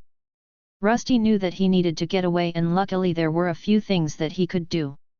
On his way out he started smacking some looser-looking rocks to block the path behind him. While it would make navigating back more difficult, it was better to block the tunnels now than be devoured by the large monster. Even with this strategy, he could feel the monster skittering behind him. When he glanced back he could see the monster's jaws snapping around and its legs skittering on the side of the tunnel. This monster seemed to be quite enraged by his presence, but luckily he stumbled upon a small crevice. It was barely enough for his metallic body to squeeze through. The large insect matriarch attempted to follow quickly after but was unable to. Her head was somewhat wider than the rest of the body with large vice-like mandibles on each side. While this was the perfect chance to get away, a chance presented itself. What if I? Rusty's battle sense was telling him that perhaps it was time to go on the offensive. His sword glowed in red as he plunged it into the monster's mouth. Then quickly after he twisted it around while also activating his light elemental skill. The inside of the monster's gullet started glowing and the creature started thrashing about. Ha, take that! The monster seemed to be injured, but then it did something unexpected. Instead of trying to push itself and get stuck in the narrow passage, it started to retreat. To Rusty's surprise, he could not pull back his weapon anymore and instead was getting yanked along with it. Even though his strength stat was at an F rating, it wasn't enough to go against the E-rank monster. No, my sword. Give it back. Rusty struggled to maintain his grip on his sword as the giant centipede matriarch began to retreat, dragging him along with it. The narrow passage provided little room for maneuvering, and Rusty's metallic body scraped against the jagged walls which caused sparks to fly around. The creature's strength was just far too great for him to win, and holding on would only make things worse. He made a quick decision to let go of his weapon as he was not going to relinquish his arm that was beginning to leave his body. Instantly, he tumbled back and the monster retreated with his still glowing sword back into the darkened corridor. Did it just leave? Rusty lay there for a moment, gathering his thoughts about the loss of his beloved sword. Luckily, he still had enough resources to produce a new one, but eventually, his tin reserves would run out. Slowly, he pushed his scratched-up body off the ground and decided to leave this place. The matriarch would be a great target to test his future body out, but for now, it was better to keep himself safe. What should I do now? Should I try those slugs or should I just wait and take things slowly? After returning to the main watering hole, he resumed his journey. The centipedes weren't the only monster type here, as strange slow-moving slugs and large beetles were also an option. The centipedes weren't a difficult foe, but with their matriarch wandering the tunnels, it would perhaps be better to target some of the slugs. He knew their behavior to some extent and had already decided on a tactic to defeat them. Slugs it is then. With a determined stride, Rusty set off in the direction of the slug lair, a place he hadn't truly explored yet. It seemed that these creatures all gathered around one larger monster that produced offspring. These would probably be similar, but he wouldn't be sure until he explored their tunnels like the others. Once inside, he encountered a few of them quite quickly. These guys are a lot slower than the others, but they all stick around each other for some reason. Rusty picked up a rock from the ground and threw it in the direction of the monsters. His projectile traveled in a nice arc in the direction of one of the slow-moving monsters. Yet, right before it was about to collide with this strange creature, it was intercepted. The creature expanded its mouth as if it were some sort of fleshy harmonica and gobbled up the rock. It was a strange sight to behold. These monsters had similar bodies to worms, but they could elongate their mouths. These shot out at fast speeds, quite a stark contrast to their slow-moving bodies. They seemed to have a symbiotic relationship, working together to defend themselves against potential threats. They were similar to the ants in that regard, but they would not be able to chase them down with their slow speeds. There is always an easy way. Now, these guys have one weakness. Just like any other creature, it seemed that everyone had a weak point that could be exploited. Even Rusty, who was a living armor made from metal, had his drawbacks. One of them was his hollow body that was susceptible to blunt forces and tipping over. These slugs had one deficiency when it came to their attacking patterns. At first, it seemed that those mouths would make short work of anyone who would approach them, but there was something that he could exploit about them. His first enemies would be a quartet of slugs, and to defeat them he just needed a handful of large rocks. After flinging them all at the group, he grabbed his restored blade and began to approach. The strange mouths launched forward at the projectiles and chomped them down. At the ends of these appendages, there were razor-sharp teeth that would quickly embed themselves into anything they could grab. However, once the attack was initiated, there was a window of opportunity that an attacker like Rusty could abuse. The slugs had an easy attack pattern and a reason why they stayed so close to each other. Their attacks were strong and fast, but they could not be used multiple times. If one of them missed, then they needed others to continue the battle for them. However, if he managed to set them off all at once, then victory was assured. Rusty maneuvered around the prolonged mouths that launched themselves at the rocks that he threw. As soon as they extended their appendages to grab the rocks, he darted in close, slashing at the exposed bodies of the slugs. His sword cut through their soft flesh with ease, causing them to recoil in pain. He counted in his head, and after exactly 8 seconds he started to retreat. At this point, the mouths would have retracted themselves and were ready to lunge at him again. You have gained plus 18 experience points. Got 1, just 3 left. He continued with his tactical assault on the slugs, and he became more adept at this tactic with each he defeated. With each precise strike, he whittled away at their numbers and retreated at the right moment before they could prepare a counterattack. It took multiple hits to damage the strange slimy bodies, but eventually, the area was nothing more than green goop. You have gained plus 16 experience points. The last one was eventually defeated, and he continued with his exploration into the new area. This place was a lot more spacious than the rest, and he encountered large caverns filled with groups of these slug creatures. As long as he kept his distance, they would not approach. They were quite a good source of experience points, but he couldn't become careless. Even with his abilities and tactics, complacency could still lead to his downfall. Some of the slugs were positioned strategically, making it difficult for him to approach without risking an attack. They were able to hang up from the ceiling, and once approached would fall down and attack with their grabby mouths. Others seemed to have the ability to blend in with the environment and were just waiting for an opportunity to pounce. Nevertheless, they didn't pose a big enough threat to this metallic body and were a great source for continuous farming. Congratulations, you have gained a level. Congratulations, you have gained the Elemental Discharge skill. You have reached the level limit, please choose a path forward. After continuous days of battling, the day had finally arrived. He had gotten to level 10 and even gained a new skill. He was overjoyed that his hard work had finally paid off. His journey towards excellence and triumph was only starting, as he expected this evolutionary change to be an even bigger step than before. I should return. Even though there were some slugs left to slay, he instantly stopped with his hunt. The bar that showcased his experience points was all filled up. Even if he continued to defeat more enemies, it wouldn't gain him anything anymore. It was better to conserve his body and to quickly return to his lair of shiny crystals. I wonder if those two will be there. Name: Rusty. Classification: Corroded Twilight Bronze Armor F plus L10 Max. Type: Magical/Inorganic. Hit points HP: 67/90 seconds. Magic points MP: 43/68. Special points SP: 20/20. Strength: 82F+. Agility: 61F. Dexterity: 62F. Constitution: 87F+. Intelligence: 62F. Wisdom: 63F. Willpower: 64F. Durability: F+. After glancing at his maxed out status, he took some time to examine his new skill, which was something that he didn't expect. Basic Elemental Discharge. Active skill. Allows the user to eject a powerful surge of elemental energy from within objects imbued with elemental mana.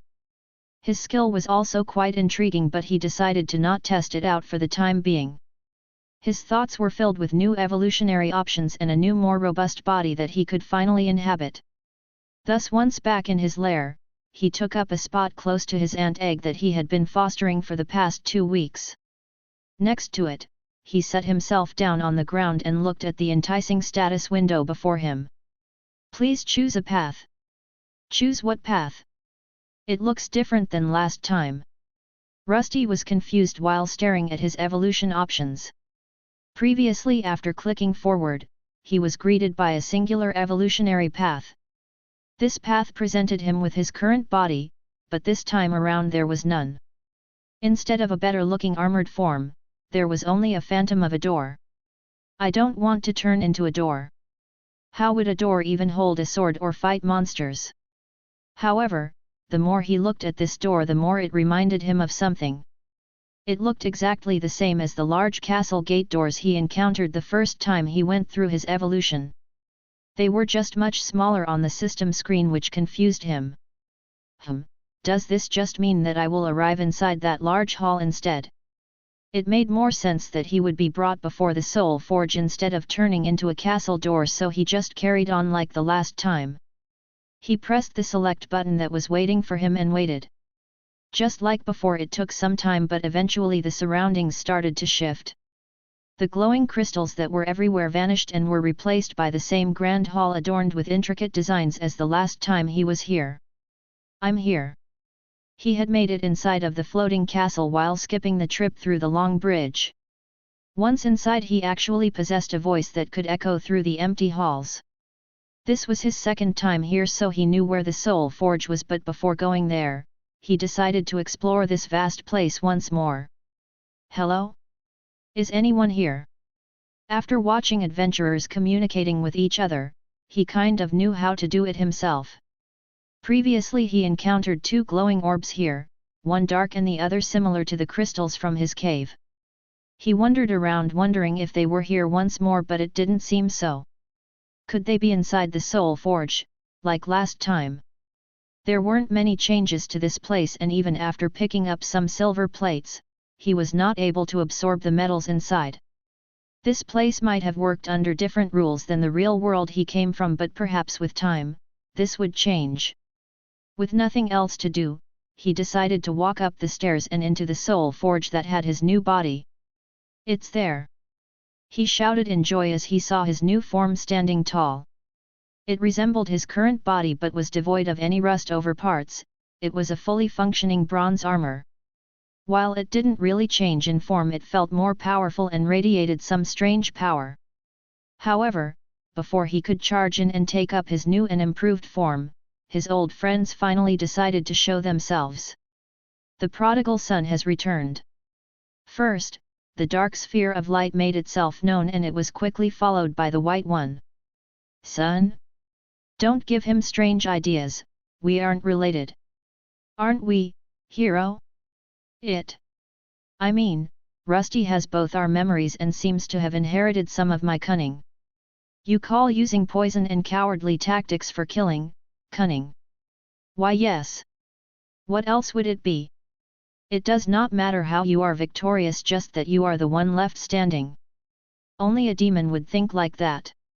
Your friends seemed to think the same, they lived and you died. Shut up.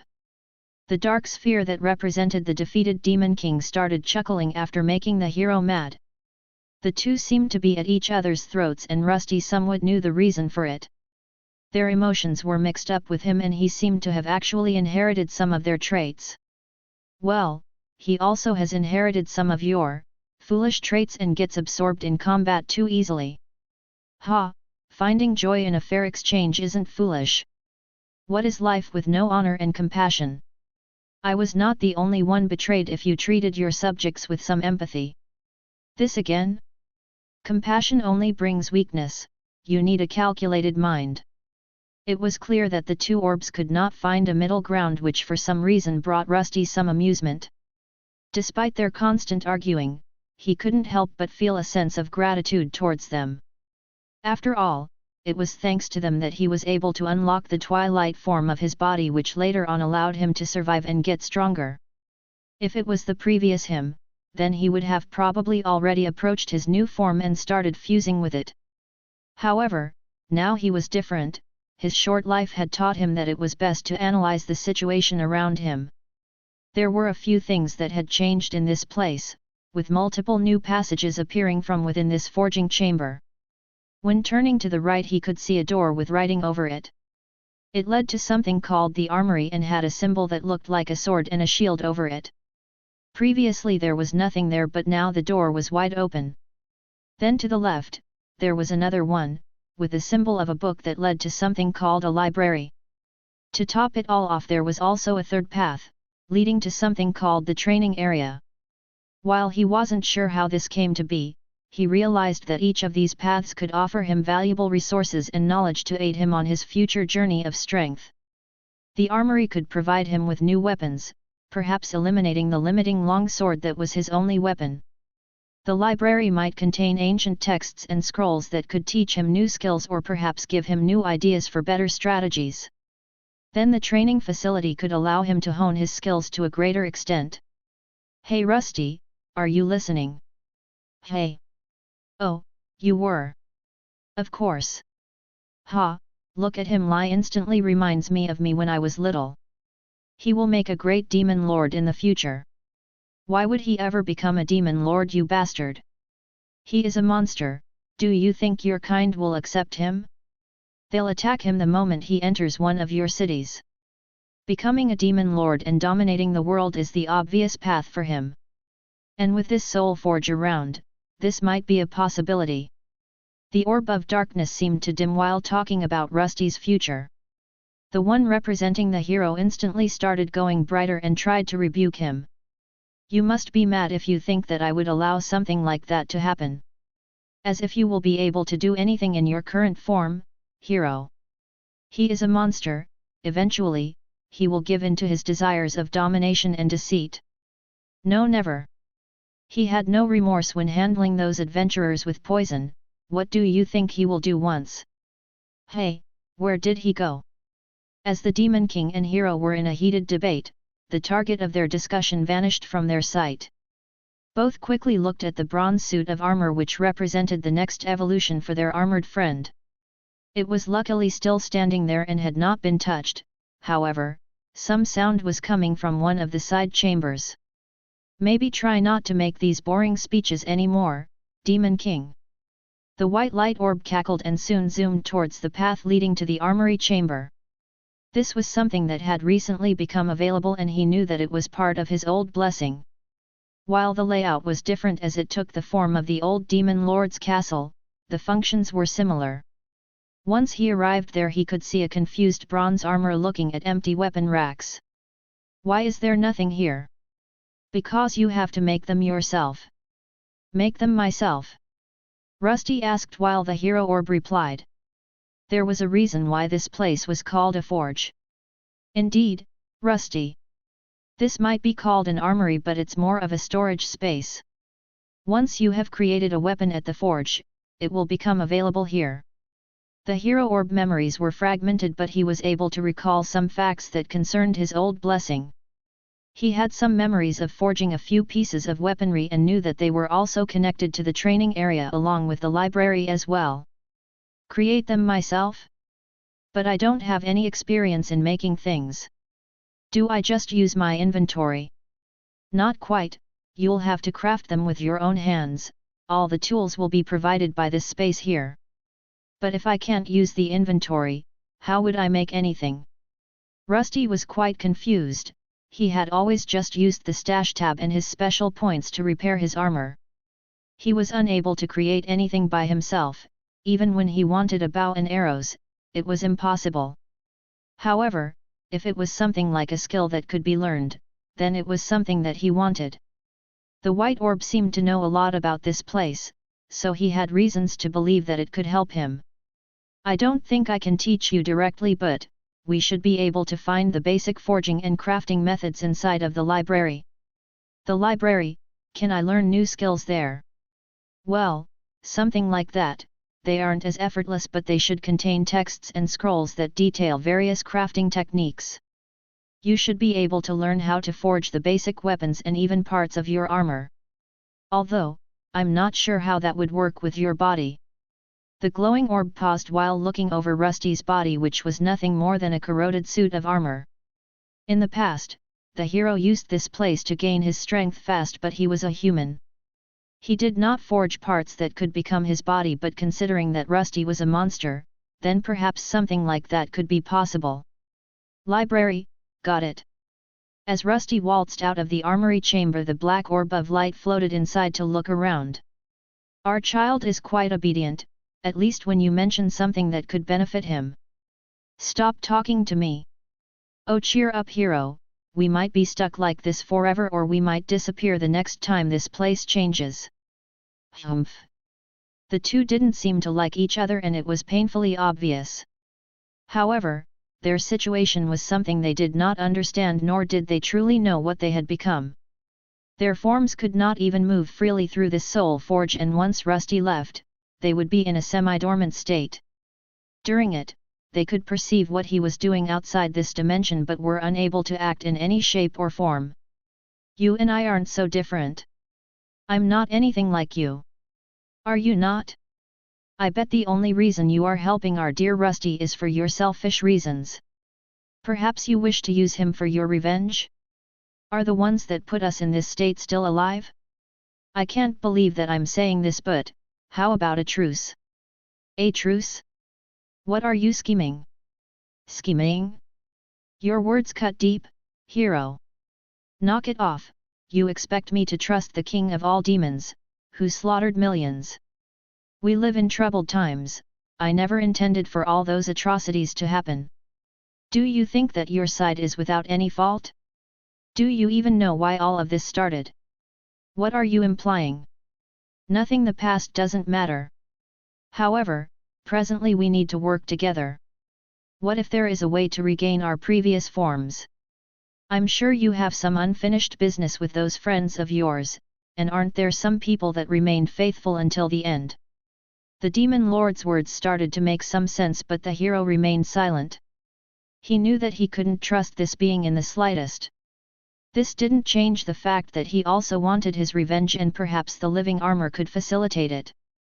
While nothing was indicating that they could get out of this pocket dimension, perhaps in the future that would be a possibility. His old blessing was made by the gods, so it didn't follow the same rules that the system imposed. I'll take your silence as a yes then. While the two orbs chatted with each other, Rusty made his way back into the main soul forge chamber and then headed over to the library.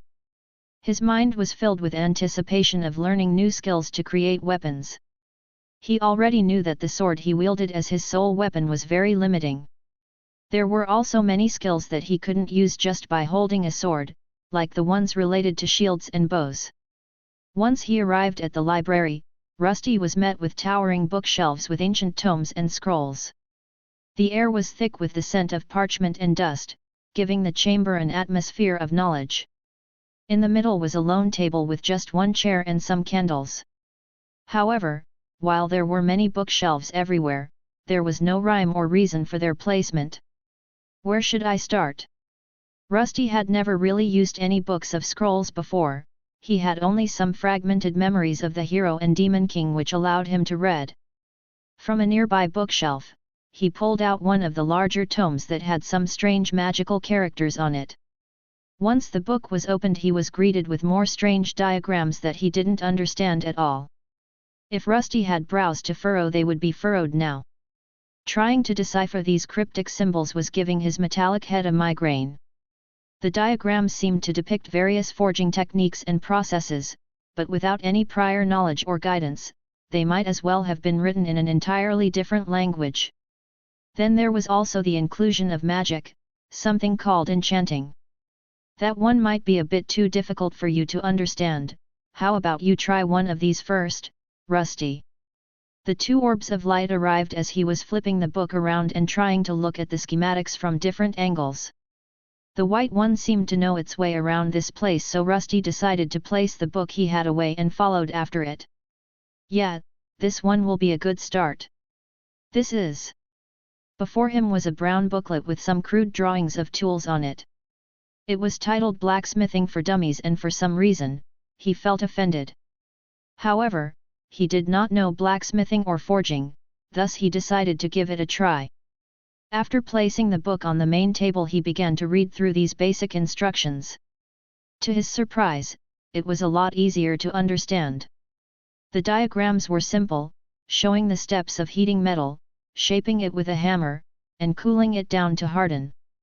With this as a reference, it might have actually been possible to create something. Tell me what that one is. This one is a ball-peen hammer. Correct. Now what's the one next to it? That's a round drift, and it's used to hit through holes, expand, and shape them. You're quite the fast learner, how about we move over to the tongs then? Sure thing. Rusty spent hours poring over the basic blacksmithing guide and quickly absorbed every piece of information that it had in store for him. He found it surprisingly easy to absorb the information for some reason. It was as if he wasn't learning it but relearning something that he had previously forgotten. The floating orbs commented on this phenomenon which could explain it. The knowledge he is learning was something you once knew, right hero?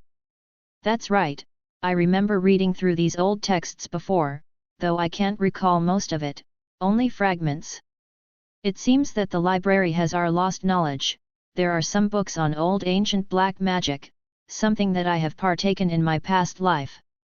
Rusty wasn't really paying attention to the two orbs that were discussing as he was examining the various togs and trying to compare them to the drawings in the books. It seemed that the library didn't only hold the knowledge of the late hero but also the Demon King. There were books on tactics and evil magic that were above his intelligence level, and for the time being he was focused on producing more weapons and not magical effects. I wonder, could our little Rusty here learn both dark magic and light magic? Something that shouldn't be possible. He does have those elemental skills. That's quite something, but it might be better if he doesn't showcase it once he encounters more adventurers. The two orbs seemed to nod at each other while having the conversation. The two knew that it was unnatural for a monster to be able to use light magic, something that only special people like a hero should be able to. The same could be said for dark magic, which was only handled by the highest demon lords and their king. It was not something a monster like a living armor should be able to use and could cause him harm once he became a target of both sides. Sure, but, will he even listen to us? If he has my tendencies, then it shouldn't be a problem? I would be more afraid if he took after you, hero. What's that supposed to mean? Nothing. Hey, could you two keep it down? It's hard to concentrate with all that noise. Rusty's voice echoed through the forge as he was finding it hard to focus on the blacksmithing tools on the ground. The two souls felt compelled to stop their banter in a strange fashion. It was as if the hollow armor had a sort of hold over them, as if they were his thralls. Luckily, the gag order only worked for a few seconds before their ability to talk was returned to them. Interesting. The Demon Lord whispered while trying not to anger Rusty, who seemed to be in command. Now that they were quiet again, Rusty continued to flip through the simple blacksmithing guide while looking at the tools on the workbench. Under the watchful gazes of the two floating orbs, Rusty finally began to experiment with the tools laid out before him. He picked up the hammer and after feeling its weight in his metallic hands, it was time to practice swinging it around. The rhythmic clanging echoed through the forge as he hit a cold piece of metal with it. For some reason, it felt right in his hand, and after a couple of swings, it felt like it belonged there. However, hitting a cold piece of metal wouldn't achieve anything. To begin blacksmithing he needed to fire up the forge and heat things up.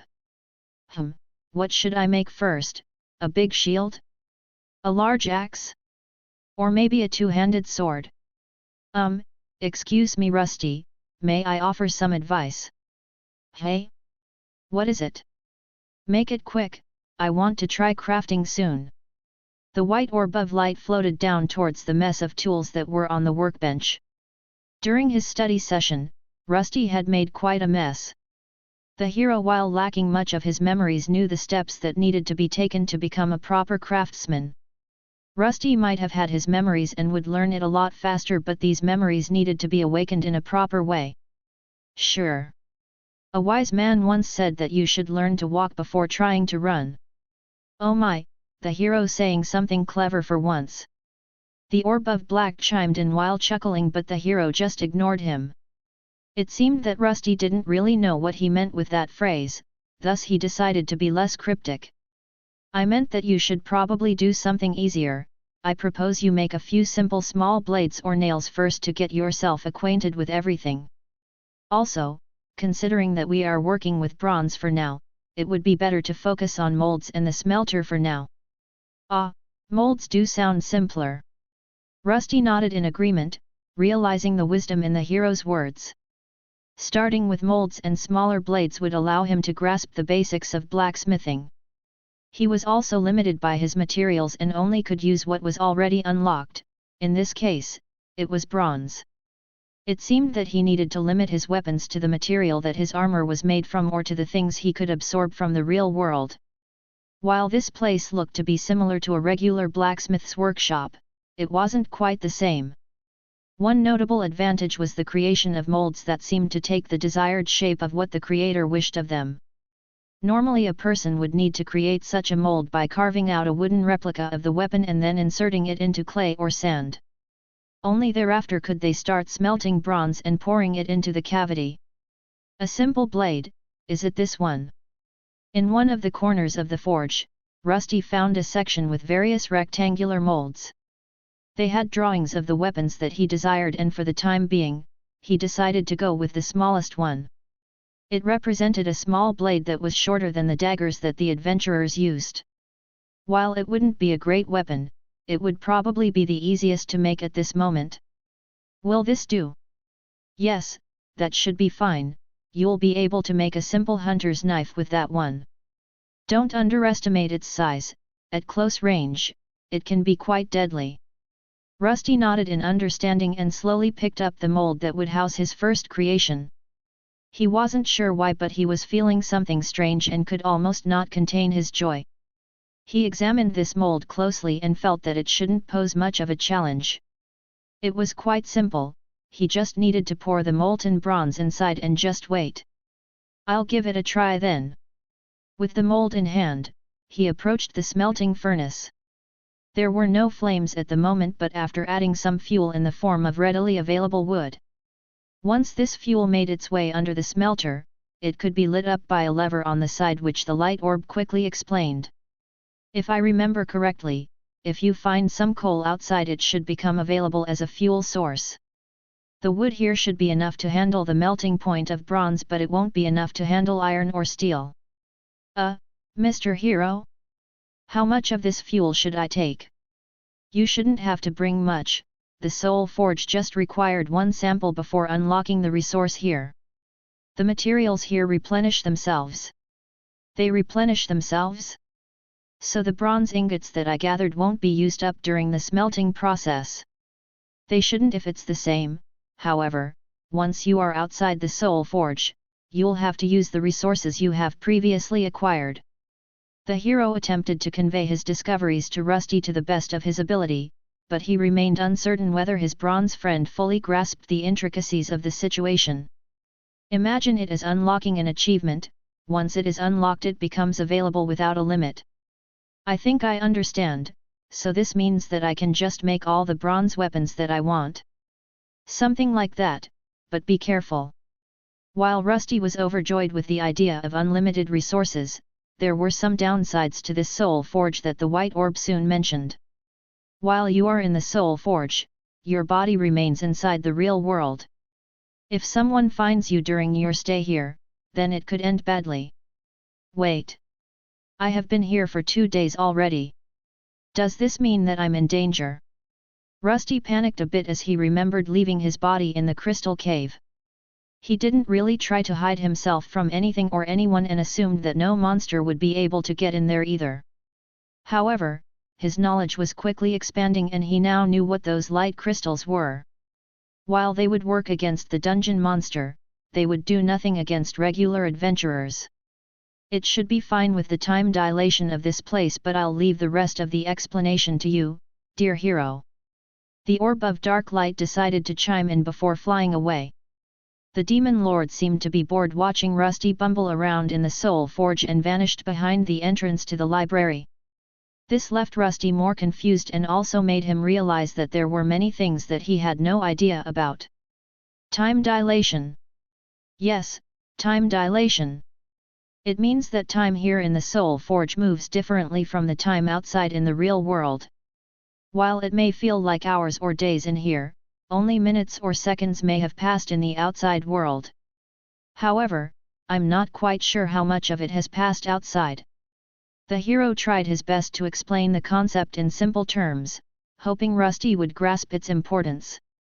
His memories were still lacking, so he couldn't disclose the difference. It was possible that only seconds could have passed outside in the real world, or perhaps hours. So, you mean, if I spend too much time here, it could be dangerous for my body outside? Exactly.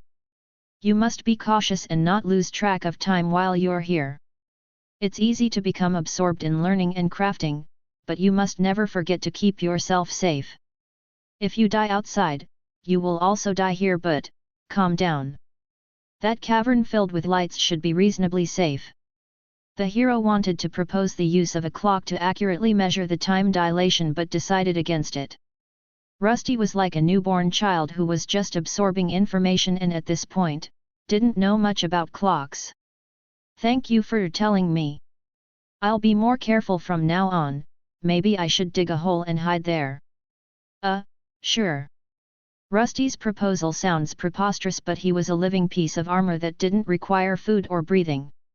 If he dug himself a hole, he would probably be relatively safe from any outside sources. He lacked an organic body that would generate an odor, so other monsters would probably not try to dig out a bronze suit of armor to eat. Eventually, he brought his attention back to the task at hand. He approached the smelting furnace, wood in hand, and ignited the fuel. Flames danced to life beneath the smelter, casting flickering shadows across the forge. Here goes nothing.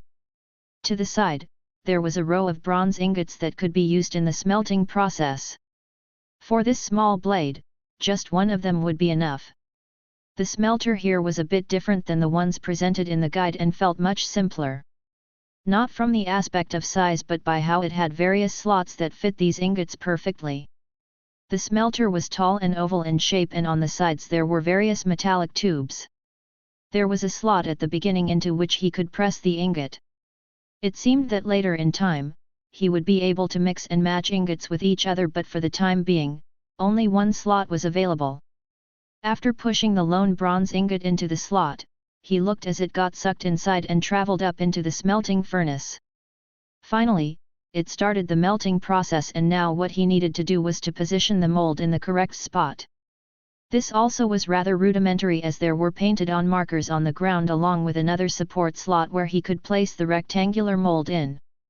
As the bronze ingot melted within the furnace, Rusty carefully positioned the mold in the designated spot, ensuring it was aligned properly. He watched intently as the liquid metal flowed down from the smelter, filling the cavity of the mold. The molten bronze glowed brightly as it settled, taking the shape of the blade within the mold. For Rusty, it was an exhilarating sight, witnessing the transformation of raw material into a tangible object. He felt a sense of accomplishment wash over him. This was his first attempt at blacksmithing. Even though this soul forge space made this process a lot easier, it didn't take away from him feeling elated. The light orb watched on in silence, moving as if he was nodding in approval at Rusty's progress. With the mold filled, Rusty waited patiently as the bronze cooled and solidified. The process seemed to take longer than he anticipated, but he remained glued to it. For a moment he forgot his drive to become the strongest warrior and became something akin to an artisan. He wasn't sure why, but creating things with his own two hands seemed like something that was also his calling. Finally, after what felt like an eternity, the bronze blade was ready. Rusty carefully opened up the mold, revealing the blade inside. However, to his surprise, it wasn't quite as good looking as he expected. The blade wasn't sharp at all, and the handle didn't look thick enough to hold. Luckily, he had someone to shed some light on this issue. Good, now you need to polish it and sharpen, then we'll create a proper hilt and it will be finished. Oh right, I almost forgot about that part. Rusty picked up the rough bronze blade, examining it closely. Indeed, it lacked the finesse and sharpness of a proper weapon. Crafting wasn't only about pouring molten metal into a mold, there were lots of other steps that needed to be taken to finalize the product, and he already couldn't wait to get to work. This is actually fun, isn't it? Rusty nodded as he settled before the workbench and grabbed a nearby polishing cloth. With careful motions, he began to rub the surface of the blade, removing any rough spots and smoothing out imperfections. As he worked, he couldn't help but be immersed in the process of crafting, something that he felt he could spend days on. There was something about creating things with his own two hands that was quite fulfilling. The bronze began to gleam under his touch, reflecting the light of the forge in a mesmerizing display. Rusty found himself lost in the rhythm of polishing with his mind focused solely on the task at hand. Once he was satisfied with the blade's appearance, Rusty set it aside and turned his attention to the task of sharpening. Good, now you can either use a whetstone or the grinding wheel. While the whetstone will offer you more control and precision, it will take a lot more time, that's why I'd propose a combination of both, start off with the wheel but finish with the whetstone. Alright. To make things easier he had a sort of assistant, who was the old hero. At first, the orb's tone was harsher and the old hero was slightly annoyed by the fact that he was reduced to a blacksmith.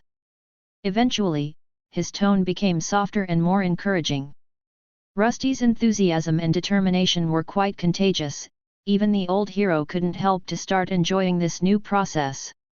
His new student was quite responsive and he did everything instantly without asking any questions. Rusty followed the hero's advice, using the grinding wheel to help sharpen the blade, and switched to the whetstone when the time was right for finer sharpening. It took time and patience, but eventually, he achieved the desired result, a sharp, keen edge that gleamed in the light. Great, it's almost finished, now you just need to assemble the hilt. This is just a bronze knife so it won't be anything fancy, but it'll get the job done. You can fashion a simple handle using some leather or wood, whichever you prefer. Rusty nodded while looking at the now sharpened blade of the hunter's knife. Thanks to the mold, this tool had been mostly created as a singular piece. It didn't require much fancy work and could be finished by wrapping the hilt up with something like leather.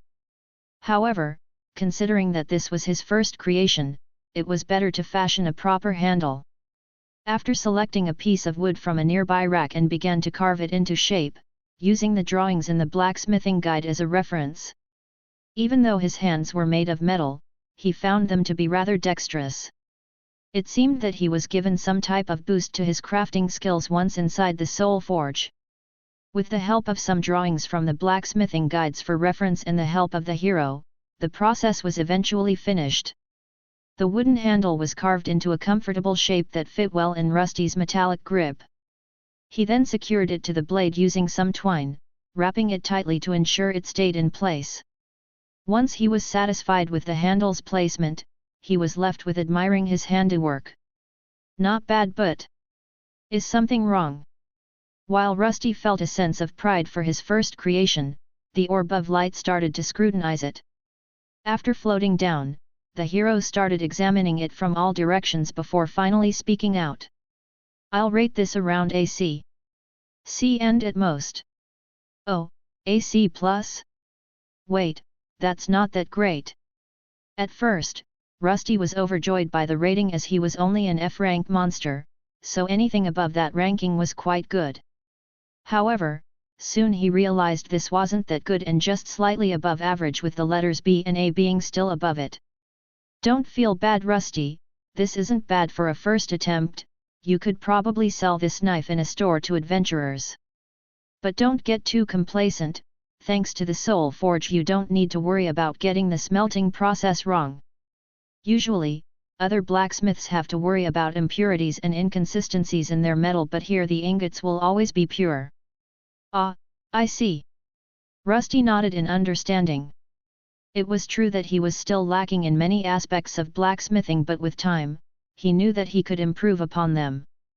With the advantages that this Soul Forge space provided, he could also focus purely on the creation aspects and leave some things to the magical machines. Identification. Twilight Bronze Hunting Knife. Rating. Intermediate. Rank. Common. Once he examined this new weapon with the help of his identification skill, he was given some interesting stats. Thanks to going through the library, he knew about the grades and ranks that weapons had. There were no ranking grades, but instead a rating was given that ranged from lowest to highest. That he was able to get an intermediate rating on the first try was quite reassuring. When it came to the ranks of the weapon, the lowest was called crude. These weapons were of extremely poor quality. The books implied that they were usually hastily crafted with minimal effort and poor materials. They offered minimal effectiveness in combat and broke easily. When thinking about his initial corroded bronze blade, it was clear that it was in this rank. Next was the common rank that his knife was in. This rank was filled with basic weaponry and they offered the basic performance without much of an advantage over anything. They were more robust than crude weaponry and could be used to defeat slightly stronger enemies. After this rank were the uncommon items that offered some minor enhancements and bonuses to the wielder. The scripts say that an uncommon blade could enhance the basic stats or produce some other effects. Post-uncommon were rare items that weren't discussed in the basic books he had access to. It seemed that unless he got to a certain point he wouldn't be able to read through the basic descriptions. After rare was epic, then legendary, and right at the end was mythical. But don't worry, with practice, you'll get better. And who knows, maybe one day you'll be crafting legendary weapons or even mythical ones. Legendary and mythical weapons, that sounds amazing. If Rusty had eyes then they would be sparkling with excitement at this prospect. The idea of crafting powerful weapons was quite exhilarating. However, he wasn't sure if it was better to craft them or use them on powerful opponents and get stronger. Now that he had tasted crafting, his previous longing for power was wavering slightly. Alright, how about you go test your new knife out? This will be a good chance to use that training area. Oh, right, there was still a room that I didn't visit. Rusty had already gone through the armory and library, but one last area remained, the training area. The hero urged him to take his newly made tool and see how it performed in combat. There was no reason to refuse and he was also interested in the only chamber that he had not visited. Thus, with the knife in hand, he made his way to the training area, which was not something that he expected. Upon entering the training area, Rusty found himself in an empty spacious room. He expected to find some training dummies, but there was nothing here besides something that looked like a circular arena. There were torches lining up the walls and on the ceiling which illuminated everything. Alright, let's see what you can do, Rusty. What I can do? But there is nothing here. Do you want me to swing at empty air? Haha, not quite. Remember, this is the Soul Forge, it doesn't follow the rules of the physical world. In this training area, you can summon opponents that you have previously defeated to practice your skills. Think of it as a safe environment where you can test out your weapons and abilities without risking injury to yourself. No injury to myself. Indeed, well, you'll still feel pain, though I'm not sure that metallic body can feel any, but any damage you sustain here will be repaired. But how do I summon opponents? If my memories serve me right, then first you have to approach the middle of this training area. Rusty did as he was told to and approached the middle of this large room. The moment he was there, something strange started happening. A small hole opened up and something started sliding up. He jumped back in surprise, but the hero quickly explained to him what had just happened. This is the training area console, the monsters and opponents that you have defeated will be stored in it. At first, it looked like just a strange long cylinder, but once it was up, something unfolded. It took the form of an interactive screen that looked somewhat similar to the system windows he already knew. There were arrows on the left and right side which allowed him to scroll through the enemies he defeated. The ants and other insects were all there, even the few adventurers that he had slain were there, just like the hero proclaimed. Interesting. No wonder you were able to get so strong in such a short amount of time, hero. Quite the cheater, aren't you? I don't want to hear it from someone like you. The orb representing the Demon King decided to show up and examine the newfound room. He was quite shocked at the existence of such an area that allowed people to constantly better themselves. It was clear that his enemy the hero had used it to heighten his skills, or at least get used to fighting demonic creatures and countering their techniques. This place isn't as cheat-like as you might think. You can't level up your skills here, that is only possible outside of the Soul Forge in the real world. Rusty listened to the explanation and was saddened by this revelation. He knew that both passive and active skills could level up but needed to be used in battles. Having a space where he could face countless opponents without any fear of being killed. It would still allow you to find weak points of old enemies. You could even test new skills or tactics against multiple foes or try out new weapons. What the Demon Lord was saying made sense. Rusty could hardly wait and began clicking at the arrows that allowed him to circle through the various enemies he faced. There was even an option to search by main types or to even write in the name for it to go quicker. However, his only weapon was a hunting knife and it was much smaller than the sword he was used to. For the time being, he decided to use the weakest opponent that was on the list. An ant. Our Rusty is still a cautious one hero, would you like him to face off against one of the adventurers with a knife? Commented the Demon Lord as light particles started to gather in the training area. Soon they started coming together to form a body that resembled a level 1 minuscule MYRM ant drone. Just like anything else, the levels could be customized, but Rusty still wanted to be cautious. Rusty observed as the ant took shape before him. Its form was hardly imposing. It was an opponent that he had faced many times and defeated on many occasions. However, he was trying to test out his newly created hunting knife that he was still unfamiliar with. After taking shape, the ant stood there for a few seconds before springing to life. It quickly identified Rusty as its opponent and charged forward similarly to its real-life counterpart. The charge was rather slow and easy to read. Rusty's body was at the 10th level and his stats were close to monsters at the F-end grade. There was nothing to fear. He did not bother to dodge and allowed it to pounce at his left side.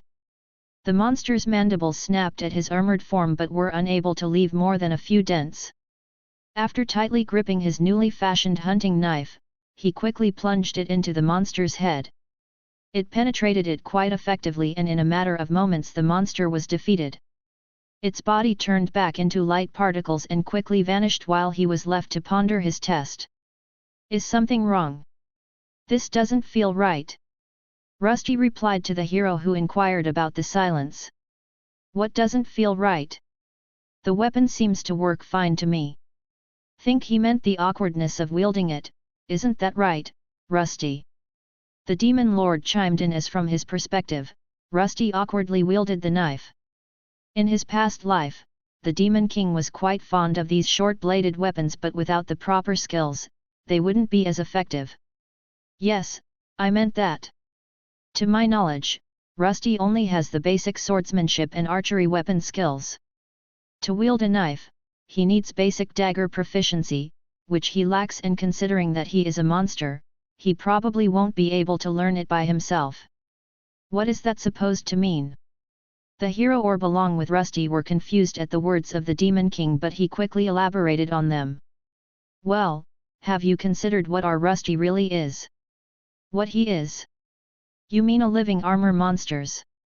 Yes, that part too, but to be more precise, he is a monster that has been created in a dungeon. He is not a naturally born monster like an orc or a goblin, but an inanimate object given sentience by the dungeon heart. That's true. I haven't heard of living armors ever learning new skills. Because they can't, they are similar to golems that are constrained by their creators. Luckily, he has my skill absorption skill. So he will be able to learn new skills from others. Rusty always had wondered why he wasn't learning that many skills, and this explained it. He was limited to his evolution and what skills were given to him through leveling. Even if he picked up a polearm, he wouldn't be able to learn the basic skill to wield it properly. Knives and daggers went under the same skill, so for the time being, he would only be able to wield swords, bows, and perhaps shields. Don't feel down, my dear Rusty. Having too many skills isn't necessarily good, it takes time to level them up, and each weapon has its downsides. What the Demon Lord was right, and Rusty knew it. If he created every type of weapon and then decided to learn all their skills, his status window would quickly become bloated. It was better to learn higher tier skills for one or two weapons than to have all the basic ones for all of them. For the time being, handling the bow and sword was enough, and making the former would be his next task.